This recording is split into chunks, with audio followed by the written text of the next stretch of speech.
Good morning everyone, good morning, good morning, good morning. जय श्री कृष्णा। कैसे हैं आप सब लोग? हाँ जी, क्या सबको मेरी आवाज़ आ रही है? Hello hello hello hello, very very good morning everybody. एक बार फटाफट से कंफर्म कर दो कि क्या मेरी आवाज़ आपको आ रही है एवरीबॉडी। ऑडियो वीडियो एकदम क्लियर है? क्लियर है क्या? क्लियर है क्या? क्लियर है क्या? Yes sir, yes. बच्चों ने बोला हाँ सर, हाँ। बिल्कुल बिल्कुल क्लियर है। Very good. एवरीबडी सब परफेक्ट है। ऑल राइट, अब सुनो भाई मेरी बात ध्यान से। हाँ जी सर, BCK में हमारा चैप्टर नंबर 6 कंप्लीट हो गया है। हाँ जी, अब हम आएंगे चैप्टर नंबर 1 पे। क्या बात है, 6 से 1 पे? हाँ जी हाँ जी हाँ जी सर, 6 से अब आएंगे 1 पे। और बड़ा ही आसान चैप्टर है, कुछ भी नहीं है चैप्टर में। सर बिल्कुल कहानियां हमको पढ़नी है और कुछ भी नहीं करना है। चैप्टर का नाम है BCK an introduction. Sir this is an introduction chapter. हाँ, आपको पता है कि सारे के सारे चैप्टर्स जो हैं वो अप्रॉक्सीमेटली 6 to 7 मार्क्स के हैं। तो सारे चैप्टर्स की ऑलमोस्ट ऑलमोस्ट इक्वल ही वेटेज होती है। तो चैप्टर इंपॉर्टेंट तो सारे के सारे ही हैं, आसान मुश्किल तो क्या ही है सर, सारे ही क्या है, ईजी चैप्टर्स है। हाँ, अब किसी बच्चे ने पूछा क्या ये चैप्टर है दूसरे वाले चैप्टर से रिलेटेड है? बेटा हमने जो चैप्टर किया है वो था बिजनेस टर्मिनोलॉजीज। तो इस चैप्टर में वो टर्मिनोलॉजीज यूज होंगी, है ना। तो जो टर्मिनोलॉजीज हमने 6th चैप्टर में रीड करी है, जो समझी है, वो आपको टर्मिनोलॉजीज यहाँ पे दिख रही होंगी। तो आप ज़्यादा अच्छे से रिलेट कर पाओगे। जैसे यहाँ पे बुल्स, बेयर्स, सस्टेनेबल, ये सारी चीज़ें आएंगी, है ना। आपको पता होगा उनके बारे में तो ज़्यादा अच्छे समझ में आएगा। ऑल राइट, एवरीबडी स्टार्ट करें। हाँ जी, तो देखो बात ऐसे है कि इस चैप्टर में हमको पढ़ना क्या है। सर अगर चैप्टर बोल रहा है इंट्रोडक्शन, तो बेसिकली इस चैप्टर में हमको यही पढ़ना है कि BCK क्या होता है, BCK में हम क्या पढ़ते हैं। अच्छा, बिजनेस को समझने के लिए आपको किस किस चीज के बारे में पता होता है। As a chartered accountant BCK को पढ़ना इंपॉर्टेंट क्यों है? ओहो सर, ह्यूमन एक्टिविटीज के बारे में पढ़ेंगे, इकोनॉमिक एक्टिविटी क्या होती है, नॉन इकोनॉमिक क्या होती है, अलग अलग टाइप्स के बिजनेस ऑर्गेनाइजेशंस के बारे में पढ़ेंगे। तो बहुत ही ज्यादा बेसिक चैप्टर है। मैक्सिमम ये 3 दिन में मैं आपको खत्म करवा दूंगा, ठीक है, आराम से पढ़ के। ओके, तो देखो देखो देखो, सर ये आपका क्या है, एक चैप्टर का ओवरव्यू है। हमको डोमेन्स के बारे में पढ़ना है, ठीक है। ह्यूमन एक्टिविटीज जो इकोनॉमिक और नॉन इकोनॉमिक होती है। Sir forms of business organisation, तो मोटा मोटा सर इतना ही चैप्टर है, जैसे आपके बिजनेस स्टडीज में होता था। हाँ वैसे ही ये ऑलमोस्ट चैप्टर, जैसे मैंने आपको बोला कि BCK हमको 15 नवंबर से पहले खत्म होना है। सर आराम से हो जाएगा, ठीक है। देखो सबसे पहले इंट्रोडक्शन। अब यहां पे एक चीज बहुत इंपॉर्टेंट है कि हमको सर बिल्कुल ऐसे लाइन बाय लाइन पढ़ के नहीं चलना है, ठीक है। मैं आपको पढ़ा दूंगा, लेकिन क्या लाइन बाय लाइन इंपॉर्टेंट होने वाली है? नहीं, जितनी भी चीजें इंपॉर्टेंट होगी उनको हम कर लेंगे हाईलाइट, कि ताकि जब आप खुद से पढ़ो तो सिर्फ उन्हीं चीजों को रीड करना जो इंपॉर्टेंट है। अब जैसे यहां पे है इंट्रोडक्शन, सर क्या है इंट्रोडक्शन? हाँ जी हाँ जी हाँ जी। अब मुझे एक बात बताओ, ठीक है, देखो देखो सर, इंट्रोडक्शन में क्या है कि भाई सिंपल सी बात आपको दे रखी है कि देखो जैसे बोला है, both earning and earning of income spending has increasingly become dependent on business and commerce. मुझे बताओ क्या ये बहुत ही बेसिक लाइन है? सर क्या बोल रहा है ये? कह रहे देखो both earning of income studying spending ये सब बिजनेस एंड कॉमर्स पे डिपेंडेंट है। तो कहने का मतलब क्या है सर, ये पूरा का पूरा जो पैराग्राफ है वो बहुत ही ज्यादा बेसिक है। ये सिर्फ आपको ये बता रहा है कि आज के दिन में जितनी भी आपकी एक्टिविटीज होती है ना, वो सब की सब बिजनेस पे डिपेंडेंट है। जैसे आप जो पैसा कमा रहे हो, सर वो पैसा कहां से आ रहा है? बिजनेस से आ रहा है। फॉर एग्जाम्पल, अगर कोई एम्प्लॉय किसी बिजनेस में जॉब कर रहा है, तो इसका मतलब जो उसको सैलरी मिल रही है सर, वो बिजनेस के थ्रू मिल रही है। बिल्कुल सही बात है, ये सुनो। अगर आप कुछ खर्च कर रहे हो, आप पैसा स्पेंड कर रहे हो, सर पैसा स्पेंड कब कर रहे हो? एवरीबडी ये सुनो, पैसे को स्पेंड कहां कर रहे हो? अरे पैसों को स्पेंड कर रहे हैं बिजनेस में। अगर फॉर एग्जांपल आपने यहाँ पे कोर्स परचेज किया है तो पैसे स्पेंड करें सर, बिजनेस में करें। तो बहुत ही ज्यादा बेसिक चीजें हैं यहाँ पे। कह रहे both earning of income as well as spending has increasingly become dependent on the business and commerce. Sir क्या ये पढ़ने वाली चीज है? अरे देखो ध्यान से, कह रहे let us understand business and commerce as comprising of an array of activities of production. जैसे मैंने बोला बेटा, यहां से MCQs बनते भी नहीं है। क्या बोल रहा है? कह रहे बिजनेस एंड कॉमर्स का मतलब क्या होता है? Arrangement of production, yes sir, distribution, exchange, कि गुड्स को बनाना, उसको कस्टमर्स में डिस्ट्रीब्यूट करना, उसको बेचना, this is called business and commerce. ये तो आपने बेटा 11th के बिजनेस स्टडीज में ही पढ़ लिया था। हाँ जी बिल्कुल सही। कह रहे now whether we work as employees, अगर मैं किसी कंपनी में एम्प्लॉय काम कर रहा हूं, फ्रीलांसर्स। सर फ्रीलांसर्स कौन होते हैं? जो अपनी मर्जी के मालिक होते हैं। सर फ्रीलांसर का मतलब होता है कि भाई जो बेसिकली एक तरीके से सेल्फ एम्प्लॉयड है। जैसे आपने आजकल देखा होगा बहुत सारे लोग क्या करते हैं, सर वीडियो एडिटिंग सीख रहे हैं और फिर वो क्या करेंगे, फ्रीलांसिंग, कि अलग अलग कंपनीज के लिए, यूट्यूबर्स के लिए वो क्या करते हैं, सर्विसेज देते हैं। तो वो किसी कंपनी में एम्प्लॉयड नहीं है, वो अपना ही काम कर रहे हैं, एक तरीके से अपना ही बिजनेस कर रहे हैं। हाँ जी सर, हाँ जी, अपना ही बिजनेस कर रहे हैं। अच्छा ठीक है, एंटरप्रेन्योर्स आपको पता ही है, ठीक है। Our world of work is made of business organisations. Sir ये पूरी दुनिया अब आप आजकल क्या चल रही है, बिजनेस के भरोसे चल रही है। सर पैसा कमाना है तो बिजनेस में काम करना पड़ेगा, ये सुनो, एज अ एम्प्लॉयड या फिर एज अ एंटरप्रेन्योर, वहां से पैसा आएगा। खर्च करना है तो किसी बिजनेस में करोगे। अरे कहीं पे शॉपिंग करने जाते हो, दूध परचेज करने जा रहे हो, ग्रोसरी परचेज करने जा रहे हो, तो पैसे खर्च कहाँ पे हो रहे हैं, किसी बिजनेस में ही तो हो रहे हैं। सही बात है, ठीक है ठीक है ठीक है। ऑल राइट एवरीबॉडी, तो ये बहुत ही बेसिक है, बस एक बार आपको रीडिंग करनी है और कुछ भी नहीं करना है। राइट एवरीवन, हाँ। उसके बाद आप देखोगे बेटा, ये चैप्टर अप्रॉक्सीमेटली 26-27 पेजेस का है, लेकिन 26-27 पेजेस में भी आपको आधी से ज्यादा चीजें मिलेंगी जो कहानियां हैं। सर ये जो चैप्टर है वो अराउंड 26-27 पेजेस का है। हाँ जी, जो पहला पैराग्राफ है सर, इसमें कुछ भी इंपॉर्टेंट नहीं है, सिंपल इंट्रोडक्शन है, nothing is important, simple reading कर ली, उसके बाद छोड़ दिया, ज्यादा कुछ नहीं। अब देखो नेक्स्ट आपको क्या बोला है, नेक्स्ट बोला है, देखो ये पिक्चर है, आपको अपने घर की दो पिक्चर्स दे रखी है कि सर ये वाली पिक्चर है, अच्छा ठीक है, और ये वाली पिक्चर है, अच्छा। कह रहा है बताओ बताओ बताओ, इसमें से आइडेंटिफाई करो कि कौन कौन सी चीजें आपको दिख रही है। सर आपको क्या क्या दिख रहा है, अच्छा ये देखो आपने परचेज कहां से किया होगा। सर सब का सब टाइम पास है इस तरीके से। अगर आप देखोगे क्वेश्चन क्या बोल रहा है, following pictures present to views of the same room, list the items. क्या क्या सर ये एग्जाम में आ सकता है, यानी क्या बात कर रहे हो तुम। हाँ जी, कह रहे list the items identifiable from the picture. Identify करो आपको क्या दिख रहा है। ओहो सर हमको फैन दिख रहा है, ऊपर पंखा चलता है। सर हमको लाइट दिख रही है, ओहो हमको टेबल दिख रहा है। सर हमको यहाँ पे एक पियानो दिख रहा है, सीनरी दिख रही है, क्या दिख रहा है, सोफा दिख रहा है। हाँ या ना सर, क्या ये एग्जाम में आ सकता है क्या, नहीं रे। देखो क्या बोल रहा है, think if the said item would have been purchase directly from the producer और सम रीसेलर। कह रहा है सोचो कि ये जो आपका आइटम है, हाँ जी, जो आपको आइडेंटिफाई करना है, ये आपने डायरेक्टली प्रोड्यूसर से परचेज किया होगा या आपने किसी रिटेलर से परचेज किया होगा। हाँ, ऑब्जर्वेशन आपको ऑब्जर्व करना है। तो बेसिकली ये क्यों करवा रहा है, ये बस आपको ये करवा रहा है कि यार जो आपके घर में चीजें हैं वो आपने कहीं ना कहीं से परचेज करी है, तो सोचो वो कहां से परचेज करी है। जो हमारी डिस्ट्रीब्यूशन चैनल होता है एवरीबॉडी, चैप्टर नंबर 6 पहले क्या करवाया था, हाँ जी सर, चैप्टर नंबर 6 जो है पहले इसलिए करवाया था ताकि आप टर्म्स को समझ सको। डिस्ट्रीब्यूशन चैनल का मतलब क्या था कि प्रोड्यूसर से लेके कस्टमर तक चीजें जो फ्लो करती है, हाँ जी, डिस्ट्रीब्यूट होती हैं, बीच में होलसेलर आता है, रिटेलर आता है। तो बस आपको ये देखना है कि देखो देखो देखो सर, ये हमारी पहली पिक्चर है, ये फैन है, हाँ जी फैन है सर, फैन है, मतलब सर फैन हो गया। ये हमारा चार्जर मुझे दिख रहा है एक, अच्छा ठीक है सर। ये हमारा अलमीरा हो गया, बुक शेल्फ हो गया, kind of dining table, sofa, table, sir कितनी, ये लैम्प सा हो गया।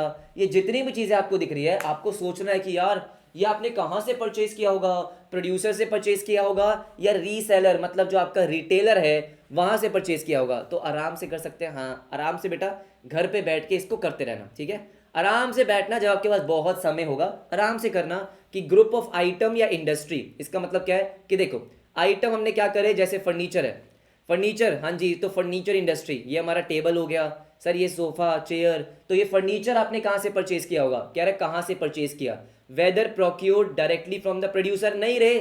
क्या हम ये सारी चीजें प्रोड्यूसर से डायरेक्टली लेके आते क्या। सर फर्नीचर तो हम ला सकते हैं, हाँ ला सकते हैं, कि बहुत सारी ऐसी शॉप्स होती है जहां पे फर्नीचर बन रहे होते हैं और डायरेक्टली हम वहां से परचेज करते हैं। तो इसका मतलब आपने डायरेक्टली प्रोड्यूसर से परचेज किया है, अच्छा ठीक है सर। नहीं तो एक फर्नीचर शॉप है जहां पे बनता नहीं है, बस सेल होता है, ट्रेडर है वो, हाँ आपने वहां से परचेज किया है। क्या मैं फैन जो है, मान लो ये फैन किसका है, उषा कंपनी का अरे क्या मैं उषा कंपनी से लेकर आया हूँ क्या, सर नहीं, उषा कंपनी से लेकर नहीं आया हूँ, मैं किसी दुकान से परचेज कर आया हूँ। इसका मतलब मैं रिटेलर से परचेज कर आया हूँ, सिंपल सी बात है। इसको बच्चे कह रहे हैं हम एग्जाम के बाद करेंगे नहीं अच्छा ठीक है ठीक है, करते रहना बेटा, इसको आराम से करते रहना। इसके बाद जो नेक्स्ट चीज़ है देखो ध्यान से, कह रहे सीए बनने के बाद देखेंगे। सर नेक्स्ट क्या बोल रहा है, कह रहा है बीसी के डोमेन्स। इसका मतलब क्या हो गया, इसका मतलब है यार कि अगर आपको किसी बिजनेस को समझना है, सर अगर आपको किसी बिजनेस को समझना है तो बिजनेस को समझने के लिए आपको किस किस चीज के बारे में पता होना चाहिए। डोमेन्स का बहुत सारे मीनिंग होते हैं सर, डोमेन्स जो यहाँ पे वर्ड गिवन है उसके मीनिंग बहुत सारे होते हैं। जैसे कि डोमेन्स का मतलब हो गया सब्जेक्ट, सर डोमेन्स का मतलब हो जाता है सब्जेक्ट, हाँ जी, उसका मतलब कई बार स्कोप हो जाता है, जो भी चीजें हैं। तो यहाँ पे वो क्या बोल रहा है, कह रहा है बीसीके में आपको किस किस चीजें के बारे में पढ़ना है।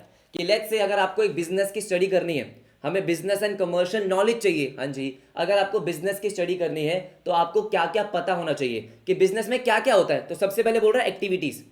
भाई एक्टिविटीज का मतलब क्या हो गया, आपको पता है सर कि बिजनेस मैन्युफैक्चरिंग हो सकता है। हाँ जी, मतलब वहां पे मैन्युफैक्चरिंग एक्टिविटी हो रही है कि आप रॉ मटेरियल को प्रोक्योर करके, रॉ मटेरियल को परचेज करके आगे फिनिश गुड्स में कन्वर्ट कर रहे हो। हाँ, नहीं तो आप हो आलसी इंसान। आलसी का मतलब क्या है कि बना बनाया सामान लेकर आए और आगे बेच दिया, मतलब ट्रेडिंग करना।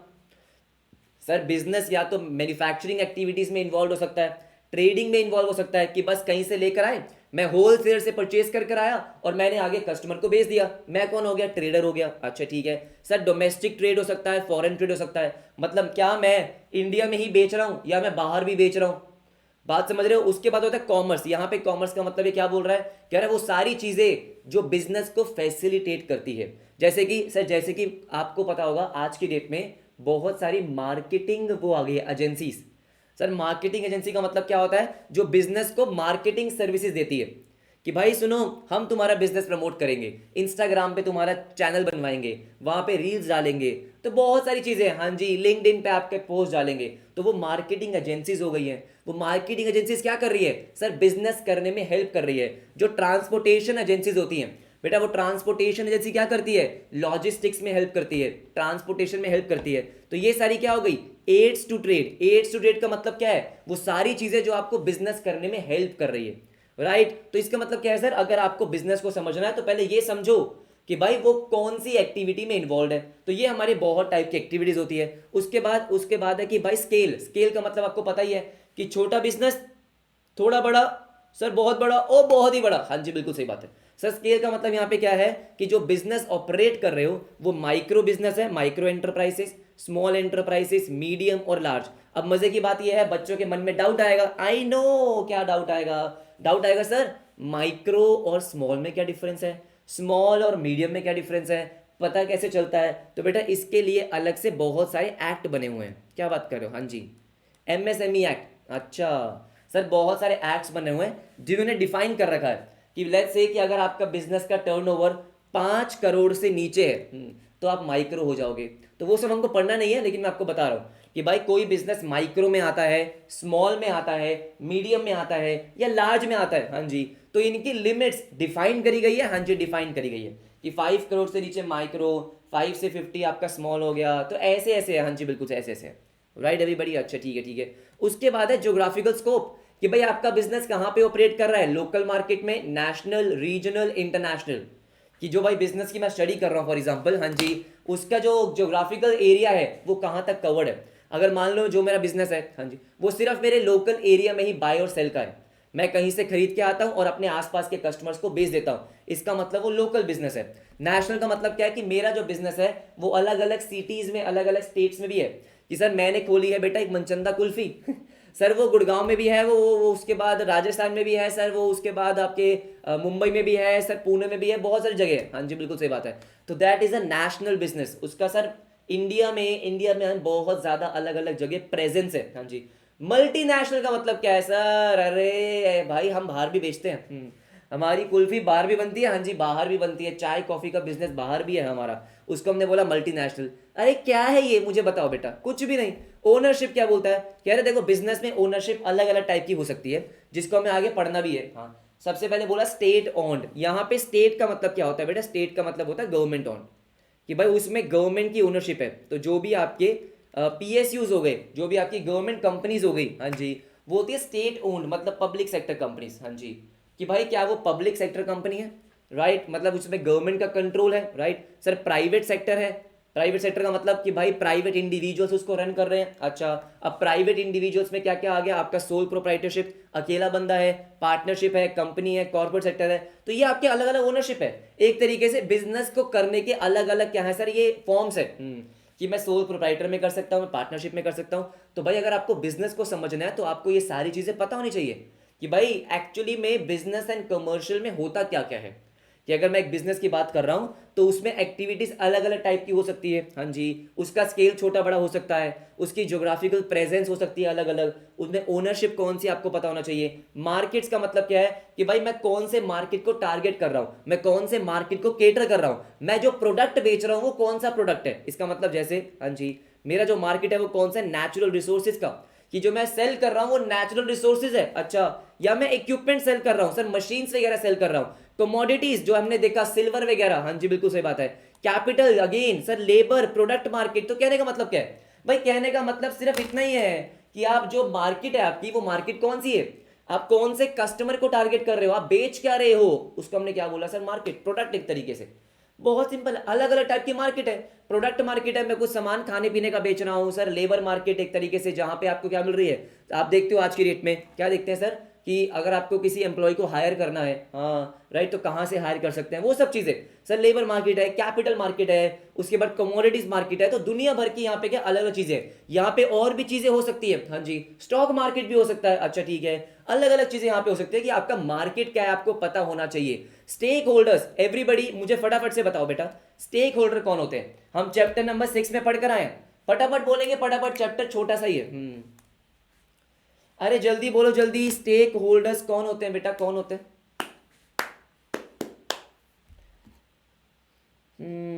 स्टेक होल्डर मतलब एवरी पर्सन जिसका हमारे बिजनेस में इंटरेस्ट हो, हाँ जी। अच्छा, क्या स्टेक होल्डर और शेयर होल्डर सेम होते हैं सर, क्या स्टेक होल्डर और शेयर होल्डर सेम होते हैं क्या, सबने सेम चीज बोली है, जिसका हमारे बिजनेस में इंटरेस्ट हो, इंटरेस्ट हो, हाँ जी। मुझे ये बताओ, क्या हमारे स्टेक होल्डर और शेयर होल्डर सेम होते हैं, शुक्र है बेटा, शुक्र है, सबने बोला है नो, नहीं।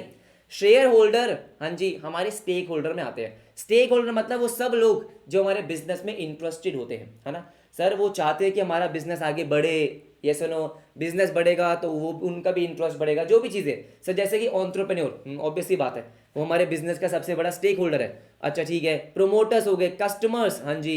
अरे आपने एक चैप्टर पढ़ा था 11th में अकाउंट्स का, यूजर्स ऑफ अकाउंटिंग इन्फॉर्मेशन, वही सब चीज़ें हैं, ठीक है। इन्वेस्टर्स, बिजनेस ओनर्स, डायरेक्टर्स, ये सारे के सारे लोग कौन है, जो हमारे बिजनेस में इंटरेस्टेड होते हैं, कि भाई वो देखते हैं कि हाँ हमारा बिजनेस क्या कर रहा है, प्रोडक्ट की क्वालिटी क्या है सर, प्रॉफिट कमा रहा है नहीं कमा रहा है, ये सब चीज़ें, ये सब के सब लोग देखते हैं, हाँ जी बिल्कुल सही बात है। जैसे हमने देखा क्या सर, सोसाइटी एट लार्ज, हाँ जी, कि भाई सोसाइटी क्यों देखती है कि भाई ये बिजनेस सही तो कर रहा है, कुछ इलीगल काम तो नहीं कर रहा, अरे पोल्यूशन कितना कर रहा है, दुनिया भर की चीज़ें होती हैं। अच्छा ठीक है सर, उसके बाद आपका क्या हो गया, policy makers, law, sir law and regulation, government. आपको पता है क्या, पता है कि अगर आपको बिजनेस करना है तो बहुत सारे लॉज आपके ऊपर एप्लीकेबल होते हैं सर, आपको बहुत सारे कानूनों का पालन करना पड़ता है। अच्छा राइट, तो आपको सारे, आप सारे के सारे लॉज एंड रेगुलेशंस का फॉलो कर रहे हो नहीं कर रहे, ये वो देखेंगे, हाँ जी। एम्प्लॉयज देखते हैं कि भाई बिजनेस बढ़ रहा नहीं बढ़ रहा, अपनी सैलरी बढ़ेगी नहीं बढ़ेगी, बोनस मिलेगा नहीं मिलेगा, इंक्रीमेंट होगा या नहीं होगा, हाँ जी। सप्लायर, कि भाई अगर मैं इसको उधार पे सामान दूंगा तो मुझे पैसे वापस मिलेंगे या नहीं मिलेंगे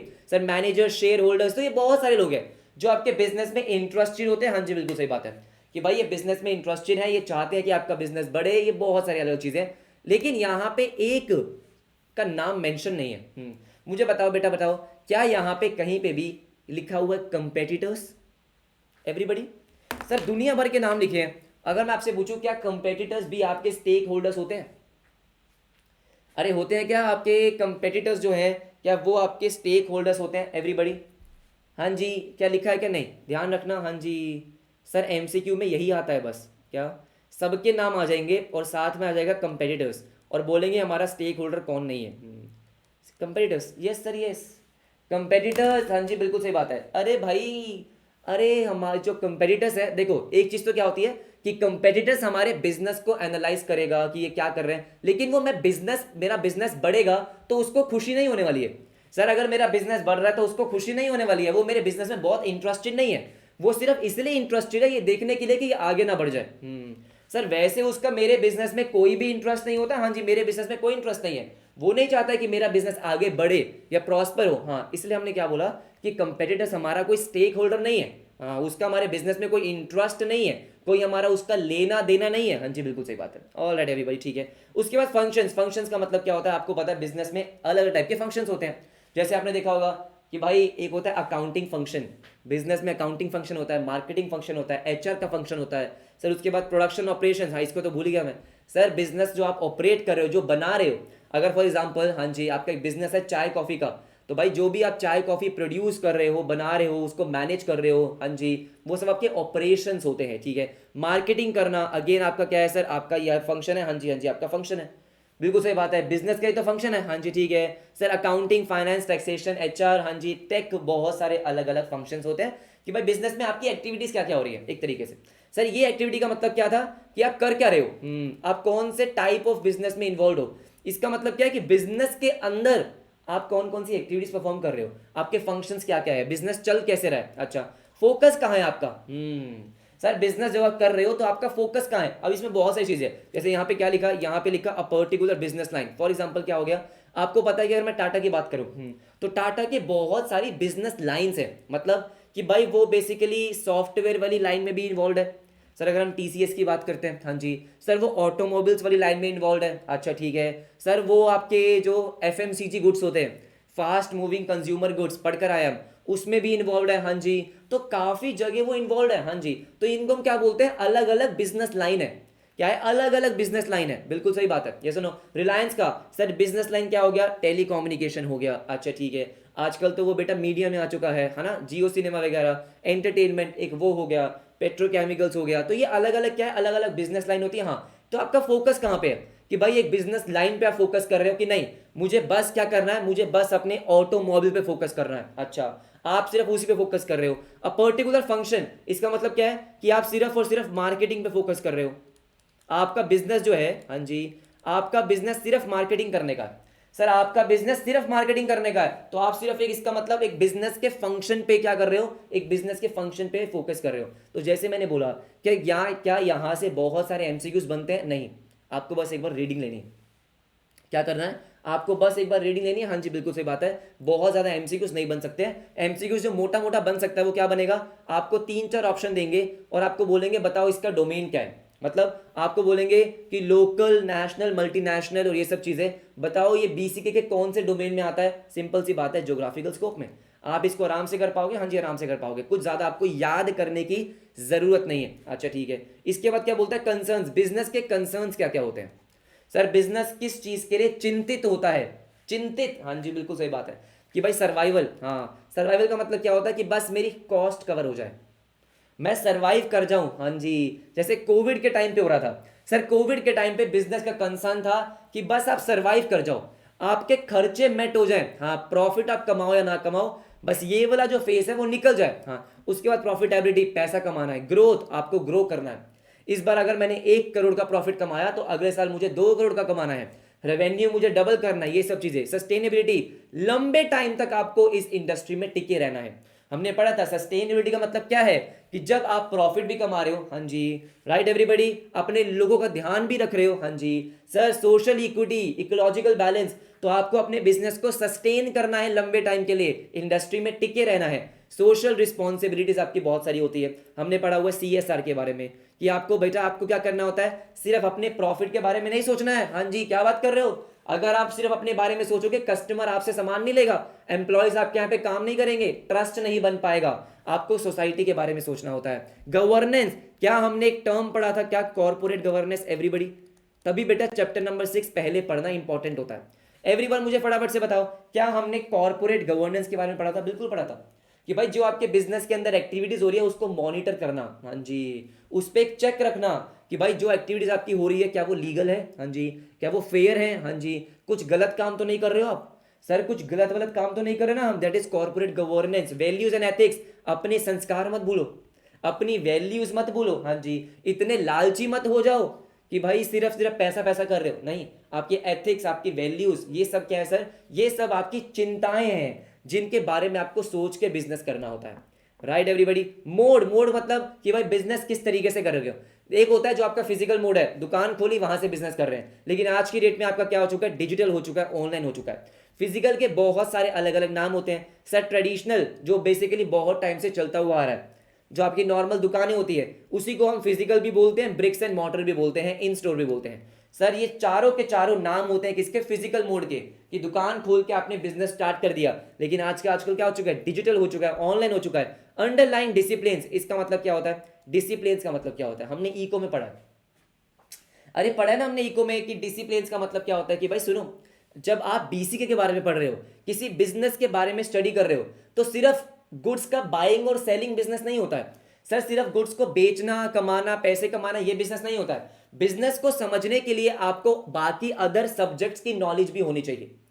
अगर आप बिजनेस की स्टडी करना चाहते हो तो बाकी सब्जेक्ट्स की भी नॉलेज आपके पास होनी चाहिए। इकोनॉमिक्स, हाँ जी बिल्कुल सही।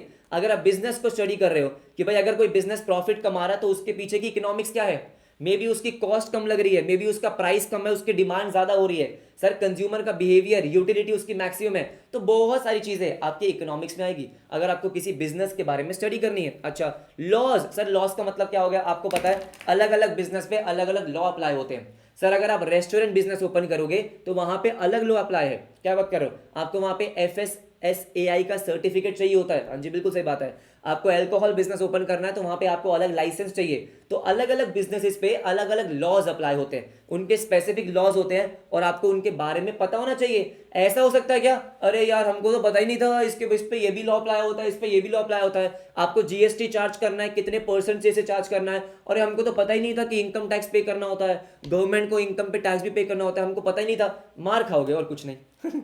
हाँ या ना। तो इसका मतलब क्या है सर, अगर आप बिजनेस के बारे में स्टडी कर रहे हो या बिजनेस आप कर रहे हो, आपको बिजनेस पे जो एप्लीकेबल लॉज है उसके बारे में पता होना चाहिए। बिजनेस की फिलॉसफी क्या है सर, आइडिया क्या है, हाँ जी, साइकोलॉजी क्या है, सोशियोलॉजी क्या है, ये जो लॉजी है, हाँ जी ठीक है, ये सिंपल सिंपल चीजें हैं कि भाई बिजनेस आप कर रहे हो तो उसके पीछे का सर आपकी थॉट प्रोसेस क्या है, आपका विजन क्या है, हाँ जी, सोसाइटी के लिए आप क्या कर रहे हो, सोशियोलॉजी, सोसाइटी से आपका इंटरेक्शन क्या है, राइट एवरीबॉडी। तो ये बहुत सारी आपकी चीजें होती हैं। तो मुझे बताओ बेटा, क्या इसमें कुछ भी बहुत ज्यादा पढ़ने वाला था, नहीं, बहुत ही बेसिक बेसिक चीजें हैं कि भाई BCK को स्टडी करने के लिए आपको किन किन चीजें के बारे में पता होना चाहिए, कि बिजनेस के अंदर क्या क्या चीजें होती हैं जिनकी इंफॉर्मेशन आपके पास होनी चाहिए, जिसकी नॉलेज आपके पास होनी चाहिए। हाँ जी, मुझे बताओ बेटा, क्या ये टेबल बहुत ही आसान थी, अरे फटाफट से बोलो, कुछ भी नहीं है, इट्स वेरी इजी यार।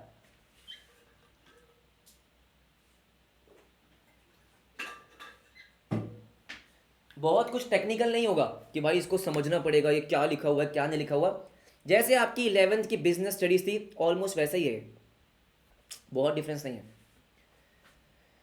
बहुत आसान। हाँ, इसके बाद क्या बोलता है, इसके बाद बोलता है डोमेन्स ऑफ BCK। सर दोबारा आ गया डोमेन्स, अरे ऊपर भी डोमेन्स आया था, हाँ जी सर ये दोबारा डोमेन्स आ गया। हाँ, जैसे मैंने आपको बोला डोमेन्स के अलग अलग मीनिंग हो सकते हैं, ठीक है। ऊपर हमने क्या पढ़ा कि एक तरीके से डोमेन्स में आप क्या क्या, बिजनेस में आप क्या क्या पढ़ते हो, ये बेसिकली जो डोमेन्स बोल रहा है वो कहीं ना कहीं ये स्कोप की बात करता है।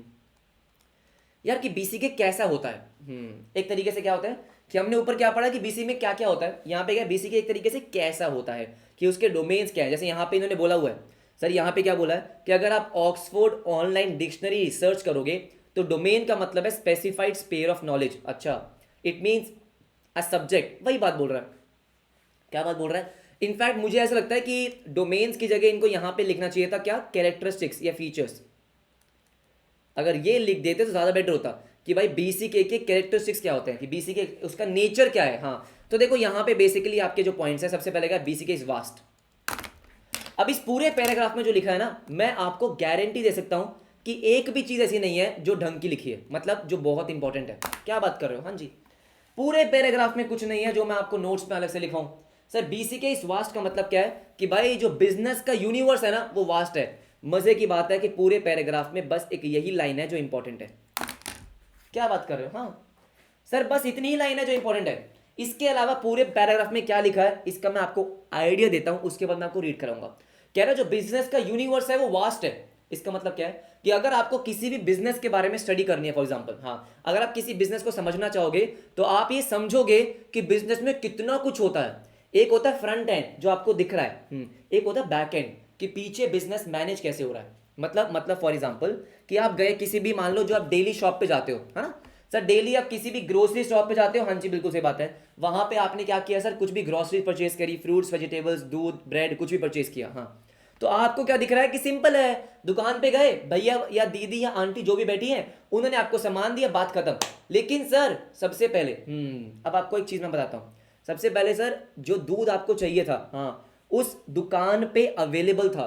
कैसे अवेलेबल था, दुकान वाले भैया ने, आंटी ने उसका ऑर्डर प्लेस किया था, हाँ जी, तभी वो दूध आपके पास आया, बिल्कुल सही बात है।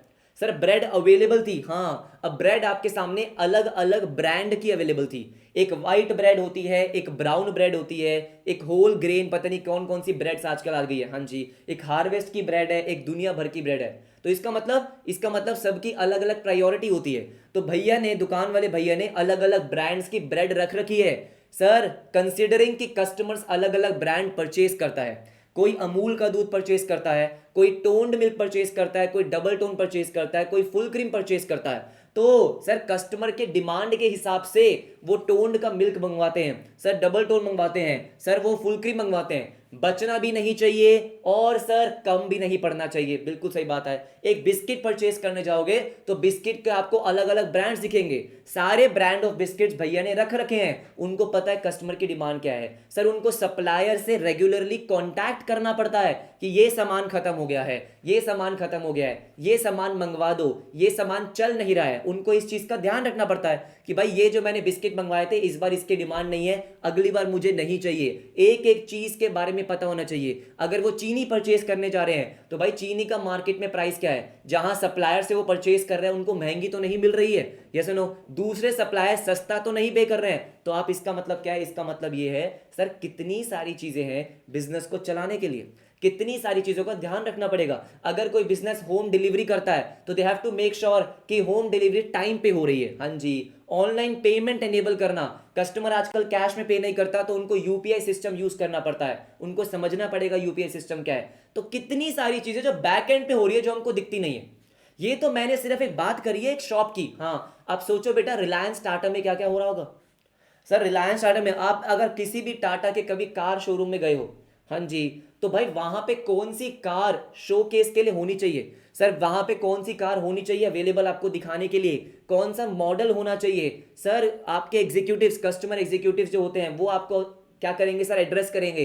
तो कितनी सारी चीजें हैं सिर्फ सामान को बेचने के लिए। तो कह रहा है जो यूनिवर्स है बिजनेस का वो बहुत वास्ट है। अगर मैं आपको बात बताऊं, जहां सर मैं जॉब करता था या जहां पे मैंने अपनी ट्रेनिंग करी है, तो वहां पे सर बहुत सारे लोग होते थे। हाँ, अब क्लाइंट ने क्या बोला, क्लाइंट ने बोला कि हमको ये सर्विसेज चाहिए। अब वो सर्विसेज देने के लिए बहुत सारी चीजें होती थी सर, बहुत सारे लोग उसकी रिसर्च करते थे, जो हमारे सीनियर्स हैं उसको प्रूफ करते थे कि हाँ ये सही लिखा हुआ है। फिर उसके बाद उसकी प्रेजेंटेशन बनती थी, प्रेजेंटेशन आगे जाके अप्रूव होती थी, यस सर। उसके बाद इसके कितने पैसे चार्ज करने हैं। तो कहने का मतलब क्या है, कहने का मतलब है the universe of business is vast, बस इतनी सी बात है। अगर मैं अपनी बात करूं, आप मुझे देख पा रहे हो, हाँ जी ऑनलाइन देख पा रहे हो। सर ये कैसे देख पा रहे हो, मैंने किसी कंपनी से क्या करी, पार्टनरशिप करी कि भाई मुझे ऑनलाइन क्लासेस लेनी है, हाँ जी। फिर मैंने कोर्स लॉन्च करा, कोर्स किस प्राइस पे लॉन्च करना है, उसकी मार्केटिंग कैसे होनी है, दो मैंने करी नहीं है लेकिन उसकी मार्केटिंग कैसे होती है, प्राइस क्या रखना होता है। सर स्टूडेंट्स अगर आएंगे तो उनके डाउट मुझे कैसे रिजॉल्व करने हैं, व्हाट्सएप ग्रुप होगा, टेलीग्राम ग्रुप होगा, तो दुनिया भर की चीजें हैं, नोट्स बनवाने हैं, बुक से पढ़ाना है, क्या करना है सर, ये क्या काफी सारी चीजें आपको ध्यान करनी पड़ेगी। बिजनेस इज वास्ट, पूरे पैराग्राफ में ये लिखा है बस। हाँ जी मैं आपको पढ़वा देता हूं, आ जाओ।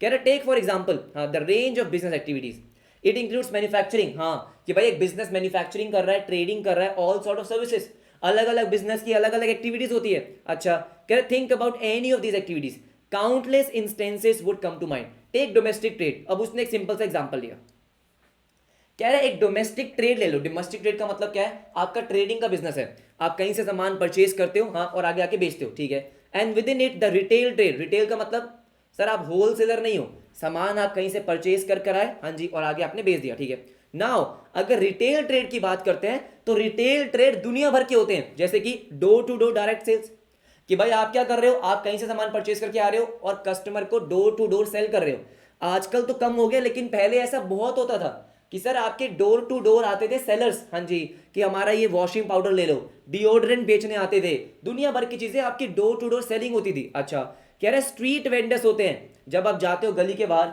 तो जो आपके जो खड़े होते हैं सर, जो बहुत सारे लोग कार्ट में खड़े होते हैं वो स्ट्रीट वेंडर्स हो गए। वीकली बाजार्स लगते हैं हमारे यहाँ पे, वीकली मार्केट लगती है, सब्जी मंडी वीकली मार्केट लगती है, आपके आसपास की शॉप्स हो गई सर, मार्केट प्लेसेस, मॉल। तो इसका मतलब क्या है, अगर मैं सिर्फ एक रिटेल ट्रेड की बात कर रहा हूं तो रिटेल ट्रेड दुनिया भर का हो सकता है।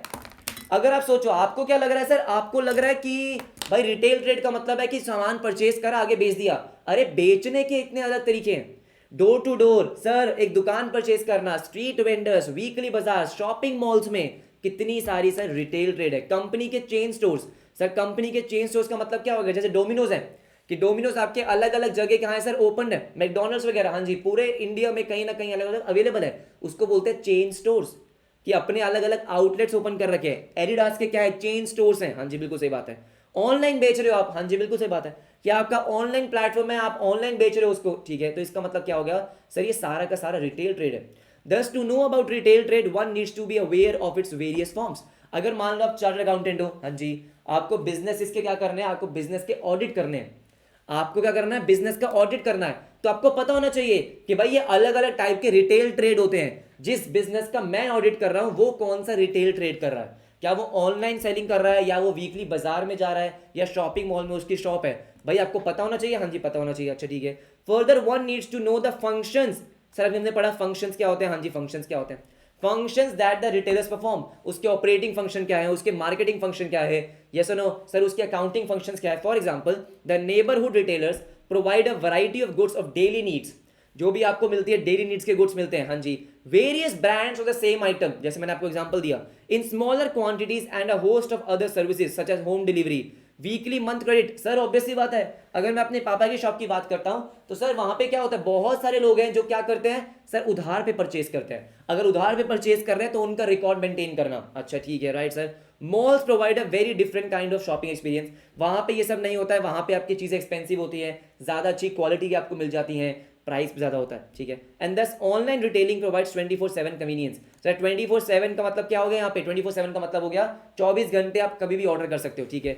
नाउ अब मुझे एक बात बताओ, ये जो मैंने पूरा का पूरा पैराग्राफ पढ़ा, क्या इसमें कोई टेक्निकल चीज थी जो हमको हाईलाइट करनी है, नहीं, सिर्फ कहानियां है। सर क्या पूरे ही पैराग्राफ में सिर्फ कहानियां थी, हाँ जी, कि रिटेल ट्रेड आपके इतने टाइप के होते हैं सर, इसमें ये फंक्शंस हो सकते हैं, दुनिया भर की ये चीजें होती है, राइट एवरीबॉडी, कुछ भी नहीं है। तभी तो मैंने बोला सर कुछ है ही नहीं, एक बार बस नॉर्मल रीडिंग करी, आगे बढ़े, बात खत्म। पूरे पैराग्राफ में लाइन यही है क्या, the universe of the business is vast. Sir यही लाइन है, हाँ जी बिल्कुल सही बात है। Now we have just enumerated some of the benefits, मतलब हमने हाईलाइट करें some of the benefits from the point of view of customers.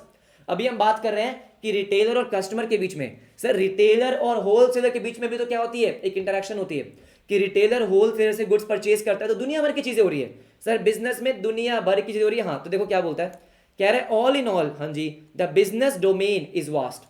And में आके और स्टार्टिंग में इसने बस वही सेम बात बोली है और उसको बीच में बस कहानियों के थ्रू समझाया है और कुछ नहीं। It is numerous activities all interrelated and spread in wide areas, बात खत्म। सर मतलब हमको पूरा पैराग्राफ पढ़ने की जरूरत भी नहीं है, नहीं है, नहीं है, बात समझ में आ गई। तो universe of business is vast, बस इतना सही पॉइंट था, ठीक है। उसके बाद क्या है सर, बीसीके इज इक्लेंटिक। इक्लेंटिक का मतलब क्या होता है सर, मल्टी डिसिप्लिनरी। भाई जो बीसीके की हम बात करते हैं, बिजनेस एंड कमर्शियल नॉलेज की बात करते हैं, तो भाई अगेन वहां पे क्या हो रहा है सर, वहां पे आपको बीसीके पढ़ने के लिए अलग अलग सब्जेक्ट्स की नॉलेज होना जरूरी है, बस यही बात है कि सर यहाँ पे आपको क्या होना चाहिए, आपको ऑपरेशंस के बारे में पता होना चाहिए, आपको ह्यूमन बिहेवियर के बारे में पता होना चाहिए, आपको लॉज के बारे में पता होना चाहिए, इकोनॉमिक्स के बारे में पता होना चाहिए, अगर आपको बीसीके की नॉलेज लेनी है। इनफैक्ट ये भी बोला गया है कि बीसीके की जो टर्मिनोलॉजी है, हाँ सर, वो इन्हीं डिसिप्लिन से डिराइव हुई है। जैसे एक सिंपल सा एग्जांपल लेंगे, हमने पढ़ा था बेटा, क्या हमने पढ़ा था, बुल्स एंड बियर्स। एवरीबॉडी, क्या हमने बीसीके टर्मिनोलॉजी में बुल्स एंड बियर पढ़ा था? बिल्कुल बेटा, बुल्स और बियर एक्चुअली में जो वर्ड है वो कहां से डिराइव हुआ है, बायोलॉजी से। सर अरे बुल्स हमने पढ़ा था, बियर्स पढ़ा था स्टॉक मार्केट में, यस सर। वो जो दोनों टर्म्स हैं वो डिराइव कहां से हुआ है सर, वो टर्मिनोलॉजी डिराइव कहां से हुई है सर, बायोलॉजी सब्जेक्ट से। इसका मतलब क्या है कि बीसीके अगर आप पढ़ रहे हो तो जो बीसीके में नॉलेज है वो अलग अलग डोमेन से डिराइव हो रही है, अलग अलग सब्जेक्ट से डिराइव हो रही है। हाँ जी, क्या बोलता है, कह रहा है बीसीके इज इक्लेक्टिंग, अच्छा इक्लेक्टिक, अच्छा, it derives from various disciplines, अलग अलग डिसिप्लिन से डिराइव होती है वो, हाँ, that is marketing, accounting, finance, operations, human behaviour, laws, economics, ethics, etcetera etcetera. हाँ, business is not just about selling a product or services, it includes various fields, sir it includes various fields of study within itself.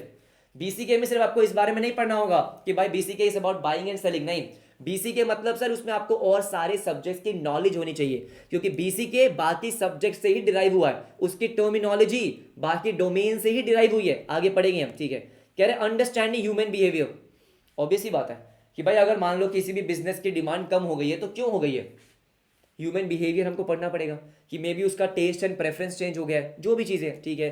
Sir हमको finance, आपको पता ही है बेटा, finance के बिना तो business चलने भी नहीं वाला है कि भाई आपको अगर पैसे चाहिए तो पैसे कहाँ से लूँ, क्या इक्विटी शेयर कैपिटल से लूँ? हाँ, आपने पढ़ा होगा 11th में फाइनेंशियल मैनेजमेंट कि भाई इक्विटी शेयर कैपिटल से पैसे रेस करना ज़्यादा बेनिफिशियल है या लोन लेना मेरे लिए ज़्यादा बेनिफिशियल है, राइट एवरीबडी? इकोनॉमिक्स आपको पता है, वर्ल्ड इकोनॉमी। अब वर्ल्ड इकोनॉमी क्यों पढ़नी है भाई मुझे? अरे भाई साहब, वर्ल्ड इकोनॉमी का मतलब क्या हो गया? मान लो अगर बाहर कहीं रिसेशन चल रहा है, बाहर कहीं वॉर चल रहा है, क्या उसका डायरेक्ट इफेक्ट आपके बिजनेस पे आता है? हाँ जी, बिल्कुल आता है। उसका डायरेक्ट इंपैक्ट मेरे बिजनेस पे आता है आज की डेट में।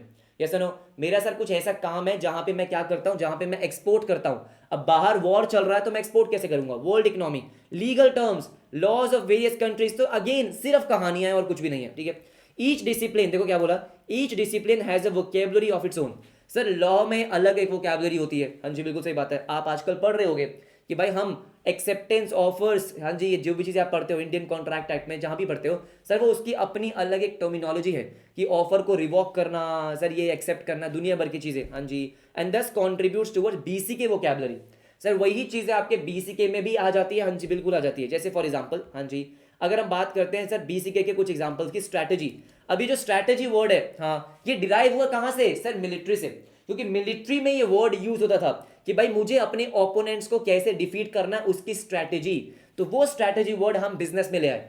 किस में? बिजनेस में, कि भाई मुझे अपने गोल को अचीव कैसे करना है, अपने कंपेटिटर से आगे कैसे बढ़ना है, उसकी स्ट्रैटेजी। ओ सर लॉजिस्टिक्स हमने पढ़ा था, हमने बीसीके के चैप्टर नंबर 6 में पढ़ा। लॉजिस्टिक्स का मतलब क्या होता है? ट्रांसपोर्टेशन का फंक्शन। एक चीज को दूसरी चीजें लेकर, एक चीज को एक जगह से दूसरी जगह लेके जाना, दैट इज लॉजिस्टिक्स। अगर फॉर एग्जांपल, हाँ जी, मुझे इनपुट्स लेकर आने हैं, उसको मैंने क्या बोला था? Inbound logistics. अरे एवरीबॉडी ये सुनो, इनबाउंड का मतलब क्या था? कि जब मैं रॉ मटेरियल कहीं से परचेज करके आ रहा हूं, ये सुनो। इनबाउंड, आउटबाउंड का मतलब क्या था? आउटबाउंड का मतलब था जब मैं अपना फाइनल प्रोडक्ट कस्टमर के घर तक डिलीवर कर रहा हूं, दैट इज आउटबाउंड लॉजिस्टिक्स। तो ये लॉजिस्टिक्स कहां से है? मिलिट्री। क्यों? क्योंकि मिलिट्री में ऐसा होता था कि मिलिट्री में जो ट्रूप्स होते थे, ट्रूप्स का मतलब क्या है सर? जो सोल्जर्स का ग्रुप होता था, हाँ, उसको एक जगह से दूसरी जगह ट्रांसपोर्ट करना, उसके लिए मैं वर्ड यूज करता था लॉजिस्टिक्स। लेकिन वो मैंने क्या कर लिया? अपने बिजनेस में ले लिया, हाँ राइट। तो क्या बोल रहा है? In military logistics means movement of troops. Yes sir, military supplies and equipments, किसी भी एक चीज को एक जगह से दूसरी जगह ट्रांसपोर्ट करना इस लॉजिस्टिक्स। अच्छा, in business it implies the detailed coordination of a complex operation involving many people. भाई बिजनेस में लॉजिस्टिक्स थोड़ा कॉम्प्लिकेटेड होता है, हाँ जी, कि अगर आपको लेट्स से अगर आपको ट्रांसपोर्टेशन करनी है कस्टमर तक, तो क्या होता है सर? पहले वेयर हाउस से वो सामान आता है, राइट, उसकी पैकेजिंग वगैरह होती है, फिर वो जाता है सर किसी आउटलेट में, आउटलेट से उसके बाद वो कस्टमर के पास जाता है, तो वो आपका पूरा लॉजिस्टिक होता है, ठीक है? क्या बोल रहे हैं? टिपिकली इनबाउंड लॉजिस्टिक्स, यहाँ पे बस ये देख लो सर पूरे पैराग्राफ में इनबाउंड और आउटबाउंड लॉजिस्टिक क्या होता है आपको पता होना चाहिए। Inbound logistics imply the movement of inputs. जब आप कोई इनपुट एक्वायर कर रहे हो, इन, हाँ जी सर, आप ट्रांसपोर्टेशन सर्विसेज अवेल कर रहे हो, दैट इज इनबाउंड। आउटबाउंड का मतलब सर जब आप कस्टमर को गुड्स को डिलीवर कर रहे हो। Outbound logistics means the movement of outputs. हाँ जी बिल्कुल सही बात है, बस ये पता होना चाहिए। सिमिलरली इन्होंने एग्जांपल दिया किसका सर? बुल्स एंड बेयर्स का। सर बुल्स का मतलब आपको ऑलरेडी पता है, बेयर्स का मतलब आपको ऑलरेडी पता है, मुझे समझाने की जरूरत नहीं है, बहुत डिटेल में पढ़कर आए हैं। बुल्स का मतलब होता है जब सर ये वो लोग होते हैं जो जो आपके ऑप्टिमिस्टिक होते हैं, जिनको क्या लगता है सर? जिनको लगता है कि स्टॉक प्राइसेस फ्यूचर में बढ़ेंगे। बुल्स मतलब नीचे, हाँ जी बिल्कुल सही, जिनको लगता है कि स्टॉक प्राइसेस नीचे जाएंगे, पेसिमिस्टिक। तो ये जो आपकी है टर्मिनोलॉजी वो कहाँ से आई है सर? वो आई है बायोलॉजी से।